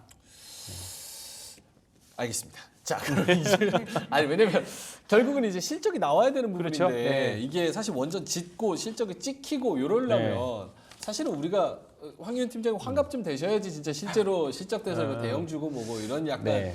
그런 개념이니까 알겠습니다. 어쨌든 기대감 살아있고 앞으로도 좋고 이제는 조금 다른 플랫폼을 수출하는 그런 개념으로 가기 때문에 이전과는 좀 체질이 다르다. 이진 대표님은 어떠십니까? 아까 황희연 팀장님은 조선 열심히 같이 숟가락을 얹어주셨는데 이진 대표님은 원전. 솔직하게 저도 긍정적으로는 보고 있어요. 근데 긍정적으로는 네, 보고 있는데 네. 이게 워낙 수급 변동성이 좀 있다 보니까 이제 믿음을 갖고 투자를 하지 않은 이상은 좀 흔들릴 수 있는 그런 기회들이 있을 것 같아요. 네, 이제 오늘 만약에 발표가 이제 뭐 일각에서는 발표는 나지만 이제 정식적인 발표는 안 나도 정부 측에서는 이미 좀 정해진 부분이 오늘은 나올 거다라는 얘기도 있고 지금 체코 언론사 쪽에서의 오늘 기사를 봤더니 더 혼란스럽게 좀 만드는 내용이더라고요. 자세히 살펴보면 우리나라 쪽이 가격적인 측면 그리고 뭐 시기적인 측면 이런 부분들이 빠르고 해서 이점은 많지만 이제 프랑스와의 관계를 생각했을 때는 또 이거를 완전 배제하기도 쉽지 않을 거고 또 웨스팅하우스와 분쟁에 있는 부분 이게 또 문제가 될 수 있다라는 이야기 뭐 이런 것들이 계속 혼재돼서 나오다 보니까 투자자분들의 입장에서는 좀 혼란스러우실 수는 있을 것 같은데요. 다만 이제 팀장님께서 앞에서 말씀을 해주셨다시피 저도 이 원전에 대한 부분은 물론 체코 원전 수주가 이제 미끄러지다 보면 이제 투자자들의 투심이나 이런 부분들이 분명히 좀 아쉬운 마음들이 많이 들고 이제 매물들이 좀 출회될 수는 있겠지만 전반적으로 세계적인 흐름이 원전에 대해서 지지하는 흐름이 나타나고 있고 또 바이든과 트럼프 양쪽에서의 이런 방향성 세부적인 방향성은 다를 수는 있겠지만 원전 쪽에 대해서 비판을 심하게 하는 쪽은 또 없어요. 오히려 지지를 하면 했지 양쪽 모두. 그렇기 때문에 미국 대선에 대한 불확실성에서도 약간은 자유로울 수 있다는 점도 이점이라고 생각이 들고요. 결과적으로 정부와 세계적인 기업들이 이쪽 관련된 산업에 투자를 한다는 것은 결국엔 이 산업이 커질 수밖에 없는 부분이기 때문에 물론 그 안에서 우리나라 기업들의 역할 그리고 그게 또 돈을 얼마나 벌 수 있는가로 이어지는 게 중요하겠지만 여전히 기대감적인 측면에서는 충분히 존재를 할 수 있다라고 생각이 들어서 저도 원전은 긍정적으로 생각을 하고 있습니다. 알겠습니다. 자, 그러면 두 분 다 원전에 관련해서 기대감을 또 말씀해 주셨으니까 26일로 연기가 되는 거예요? 그건 우리가 알 수가 없고. 그거는 알 수가 없습니다. 원래 예정 자체가 7월에서 8월 달이기 때문에 뭐 갑자기 뭐 결정돼서 발표할 수도 있는 거고요. 그거는 이제 지금부터는 어떻게 보면 투자도 투자지만 약간의 베팅의 영역도 좀 들어가 있는 것 같습니다. 알겠습니다. 근데 지금 장의 특성과 상황에서는 네. 사실 무언가를 베팅하고 뭐 트레이딩의 영역에 조금이라도 발을 담그지 않으면 안 되기 때문에 맞습니다. 네. 그런 의미에서는 좀 이슈가 살아있는 원전 괜찮을 것 같다. 종목만 받고 넘어가겠습니다. 가장 1번은 두산 에너빌리티입니다. 일단 SMR 쪽으로도 향후에 더 중장기적인 성장도 기대되고 있고요. 이번 체코에서도 가장 직접적인 수혜를 볼 수 있는 게 두산 에너빌리티인데요. 최근에 두산의 이제 지배구조 개편안 때문에 뭐 주가가 좀 약간 지난주 말에 흔들리긴 했습니다만 이번 수주 건도 그렇고요. 향후에 나올 뭐 이게 수주에 대한 기대감들 봤을 때는 가장 시총이 크긴 합니다만 최근에 수급은 큰 종목으로만 계속 몰리고 있기 때문에 뭐 그 외에 다른 종목들도 많이 있긴 합니다. 예. 원전과 관련된 뭐 기자재 업체들. 근데 이제 그쪽은 변동성이 사실 너무 심하고요. 너무 심하고 이제 두산 에너빌리티를 가장 기준점으로 보시면서 같이 뭐 짝짓기 매매 이런 식으로 하시면 좋을 것 같습니다. 네. 두산 에너빌리티 말고 조금 더 베팅의 영역이 있는 종목 있어요? 좀 한전 산업 또는 한전 우진 엔텍 산업. 네, 이런 정도 보면 될 것 같습니다. 오케이, 알겠습니다. 자, 체코 원전 언제 발표할지, 오늘 뭐 저녁에 발표할지 혹은 26일로 연기됐다는 이야기가 나올지는 잘 살펴보셔야겠고요. 만약에 또 프랑스가 수주를 한다라고 하면 또 이게 변동성이 나올 수 있기 그렇죠. 때문에 네. 손절 라인은 스탑로스 걸어두고 딱 철저하게 지키시면 좋겠다 이런 생각이 듭니다. 자, 알겠습니다. 조선하고 원전 알아봤고요. 이제 저희 제작진이 발제한 세 번째 주제로 가보겠습니다. 보여주시죠. 자, 살은 빠지고 주가는 찌우고 비만 치료제 얘기를 해보겠습니다. 일단은 대원제약 라파스와 세계 최초로 붙이는 비만 치료제 위고비 개발 소식의 강세 플러스 이 비만 치료제 싹센다는 올해로 라이센스가 만료가 되기 때문에 특허가 만료가 되기 때문에 그런 부분에서 바이오시밀러 여러 가지들이 나올 준비를 이미 벌써 하고 있는 그런 상황입니다. 두 분 다 요거 비만 치료제 관련해서 포트에 좀 있어야 된다라고 생각하시는 분 손 한번 들어주시겠어요? 없습니까? 이재현 대표님? 네. 아니고. 네. 제약 바이오를 지금 좀 담아야 된다는 목소리가 지금 한 달 전부터 커지고 있는데 그 중에 또 하나가 비만 치료제이기 때문에 왜 포트에 있어야 된다고 생각을 하시는지. 일단은 지금 뭐 붙이는 거, 먹는 거, 그리고 주사제 여러 네. 가지 제형들이 많이 나오고 있는데 결국에는 수요가 점점 늘어나니까 사람들의 수요를 충족시키고 더욱더 큰 수요를 흡수하기 위해서 더 편리하고 손이 많이 갈 수 있는 그런 부분들을 개발을 하고 있다라고 생각을 하고 있어서요. 일단 작아지는 시장이 아니라 앞으로 확장되는 시장이기 때문에 기술력적인 진화들이 이루어지고 있는 거라고 보고 있고 그 안에서 제가 이제 비만 치료제 시장 같은 경우에는 여름철에도 다이어트를 하기 위해서 좀 노력하시는 분들도 많지만 여름철뿐만 아니라 정말 365일 다이어트를 위해서 그리고 미국 같은 경우에 워낙 비만 인구가 많다 보니까 이제 질병으로 비만을 지정을 하고 굉장히 타이트한 관리가 들어가 있기 때문에 이러한 부분들로 봤을 때는 앞으로의 시장의 성장성은 더 커질 수 있다라고 보고 있고요. 미국뿐만 아니라 중국에서도 비만 인구가 굉장히 극약급수적으로 늘어나고 있는 상황이기 때문에 세계적으로 이 비만에 대한 부분들, 약수에 대한 것들은 앞으로 커질 수밖에 없다고 생각을 하는데 여기서 종목을 좀 선정하는 게 저는 이제 좀 중요할 거라고 보고 있습니다. 그게 핵심이죠. 네, 일단 대원제약과 라파스가 이제 붙이는 패치형 비만 치료제에 대한 임상 기대감이 실려서 최근에 단기적으로 굉장히 큰 상승세가 나왔는데 저는 일단 이쪽 종목들은 지금 보시는 것보다는 오히려 기존의 비만 치료제라고 얘기를 하면 가장 좀 강한 상승세가 나왔던 펩트론, 인벤티지랩, 뭐 한미약품, 동아ST 이쪽에서의 투자 기회를 다시 한번 찾아보시면 어떨까라고 말씀을 드리고 싶고요. 특히 펩트론 같은 경우에는 장기 지속할 수 있는 주사제를 만들어낼 수 있는 플랫폼을 가지고 있는 기술이 있는데 일단 이 부분이 왜 좋으냐. 사람들은 자주 주사 맞으면서 살 빼는 것보다는 똑같은 효과를 보면서 한 달에 한 번씩 주사를 맞아도 효과가 지속된다라고 하면 당연히 매력적으로 느낄 수밖에 없기 때문에 그 부분에 대한 기술력을 충족시켜줄 수 있어서 지금 글로벌 빅파마 기업들과 기술 이전에 대한 논의 이슈는 계속 나와줬던 상황인데요. 펩트론의 주가 흐름을 보면 물론 고가권에 있기 때문에 상당히 좀 부담스럽다라고 느끼실 수는 있겠지만 일단 뭐 임상에 대한 실패 뭐 이런 부분이 아니라 기술 이전에 대한 기대감을 가져갈 수가 있는 상황이기 때문에 그리고 최근에 바닥권에서 비만 치료제 관련주들이 상승세가 나와서 어느 정도의 조정 흐름이 나왔지만 그 가운데서도 이 고가권의 흐름을 계속 지켜줄 수 있었다는 건 저는 이유가 있다라고 보기 때문에 오히려 지금은 펩트론에서 좀 투자 기회를 찾으시면 좋을 것 같고요. 한미약품이나 동아ST 지금 아직까지는 우리나라 이제 비만 치료제 시장에서의 기대감은 있지만 좀 일정적으로는 상당히 긴 시간이 필요하긴 하겠지만 라파스나 대연제약 이런 종목보다는 전통적으로 비만 치료제 얘기 나왔을 때 좀 올랐던 종목들 위주로 지금은 보시는 게 더 좋지 않을까라는 의견도 같이 좀 드리고 싶습니다. 알겠습니다.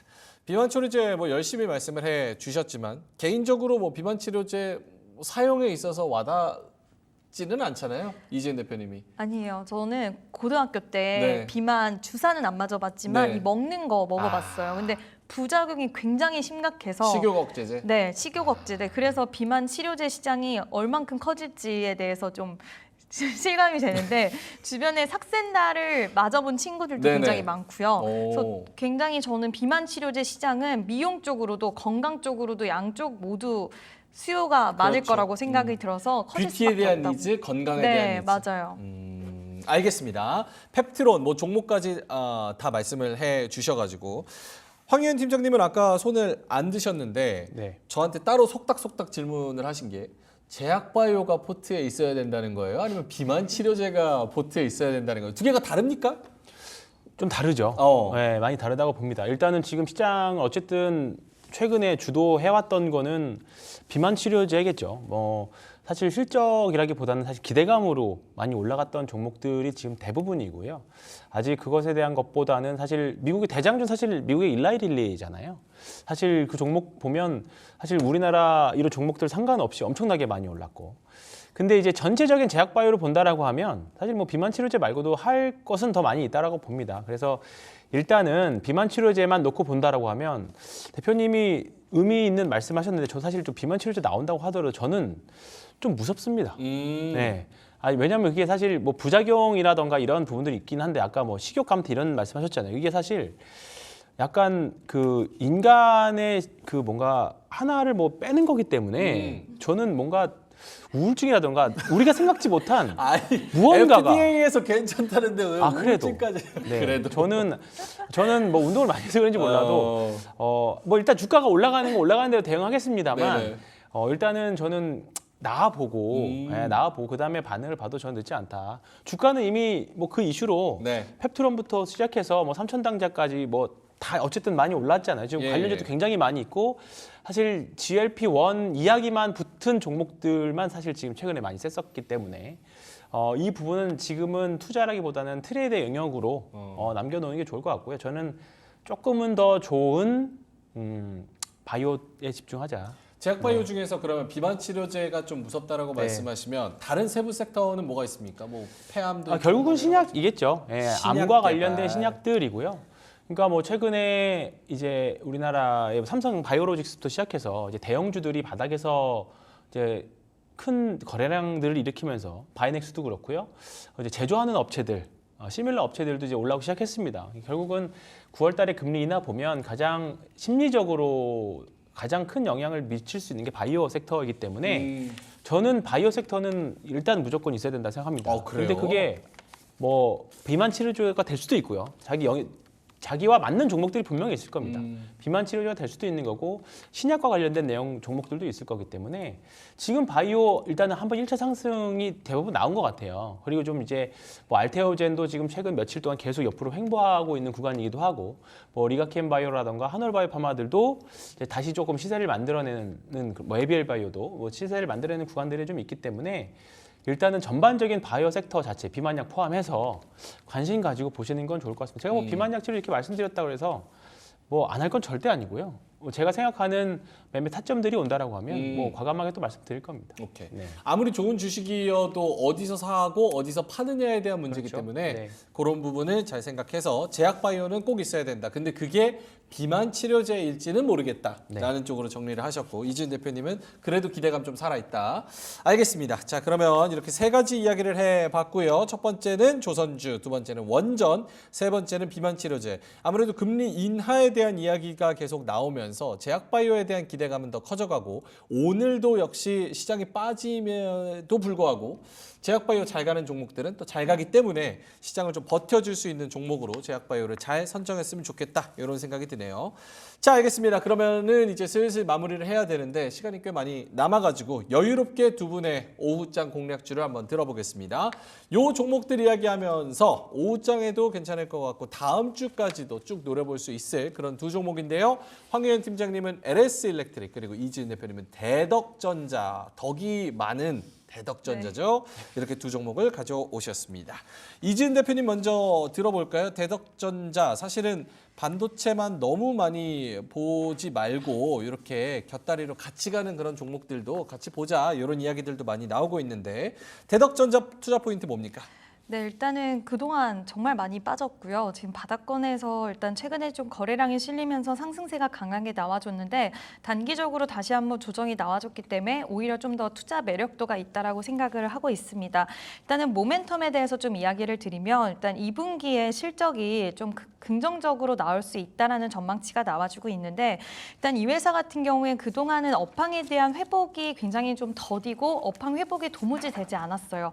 근데 전방 산업 스마트폰, PC, 서버, 지금 IT 세트 수요가 회복기에 진입을 했고요. 파운드리 쪽 같은 경우, 비메모리 같은 경우에도 최근에 서버 수요가 개선이 되면서 지금 글로벌 탑티어 업체들 위주로 가동률이 다시 올라가고 있는데 이와 관련돼서도 다시 한번 좀 업황에 대한 회복 기대감이 있을 수 있다라고 그 부분이 일단은 첫 번째 포인트라고 생각을 하시면 될 것 같고요.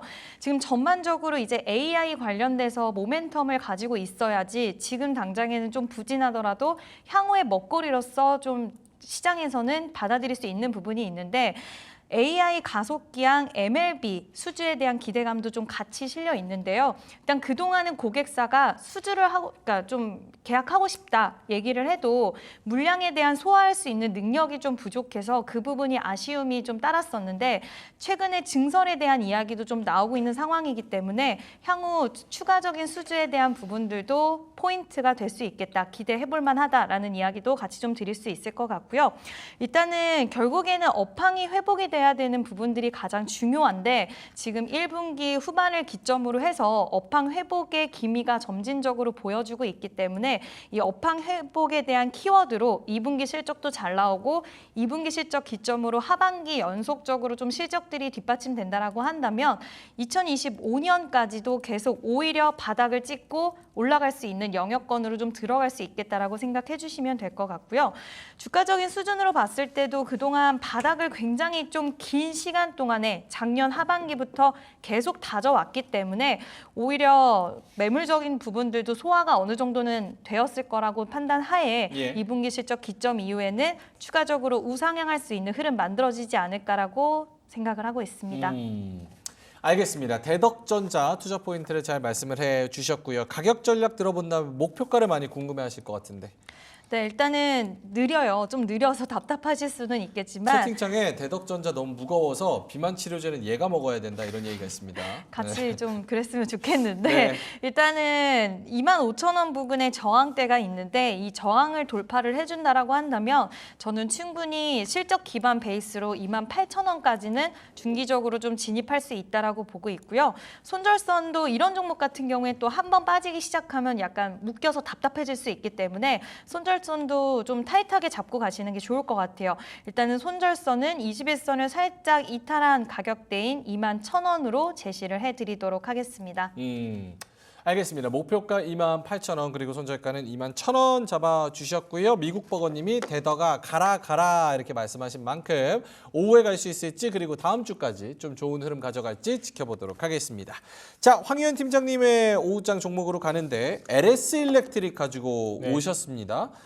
기대감이 여러 개인 것 같아요. 많이 오르긴 했습니다. 많이 네. 올랐고요. 뭐 지금 아시겠지만 뭐 전략기기와 관련된 수요는 계속 될 건데 과연 주가도 계속 될 것이냐에 대한 의문들 많이 있으실 겁니다. 근데 그것보다 일단 단기적으로는 MSCI 지수 편입에 대한 이슈가 사실 조금 더 저는 강력하다라고 봅니다. 일단은 여러 가지 후보군 종목들이 있습니다만 가장 현재로서 가장 가능성이 높은 종목은 LS 일렉트릭이 될 것 같고요. 시가총액이 오늘 지금 기준으로 한 6조 7천억, 8천억 정도에서 왔다 갔다 하고 있는데 일단은 7월 마지막 10영업일 중에 하루를 지목을 해서 MSCI에서 선정을 하고요. 이제 편입은 8월 중순에 선정을 하게 됩니다. 그렇게 되면 이제 패시브 자금들이 이제 8월 말 기준으로 들어오고 액티브 자금들은 아마 8월 중순부터 따라 들어올 겁니다. 근데 이제 다른 경쟁 종목 대비해서 일단은 확률이 가장 높은 위치이기도 하고요. 그리고 2분기 실적은 분명히 잘 나오긴 할 겁니다. 네. 분명히 잘 나올 거기 때문에 실적이라던가 여러 가지 측면에서 걱정은 없다고 봐서 지금 어차피 시장 변동성 힘들고 투자는 하고 싶고 하다라고 하면 충분한 선택지가 될 거라고 생각합니다. 네. 목표가는 52주 신고가 네. 항상 좋은 흐름을 좀 기대하고요. 손절가는 21선 이탈 시 이렇게 LS 일렉트릭을 잡아주셨습니다. 이거 실적도 좋고 모멘텀도 계속 붙고 리포트도 많이 나오고 거기다가 MSCI 편입 이런 기대감도 있기 때문에 지켜보면 좋을 것 같습니다. 자, 그럼 두 분과 함께 여기서 좀 인사를 드려야 하는데요. 우리 신한투자증권의 황유현 팀장님 그리고 이지스탁의 이지은 대표님과 저는 오늘 여기서 마무리하도록 하겠습니다. 오후장까지 화이팅 하시고요. 내일 또 좋은 정보 들고 찾아뵙도록 하겠습니다. 오늘도 끝까지 함께해 주셔서 대단히 고맙습니다.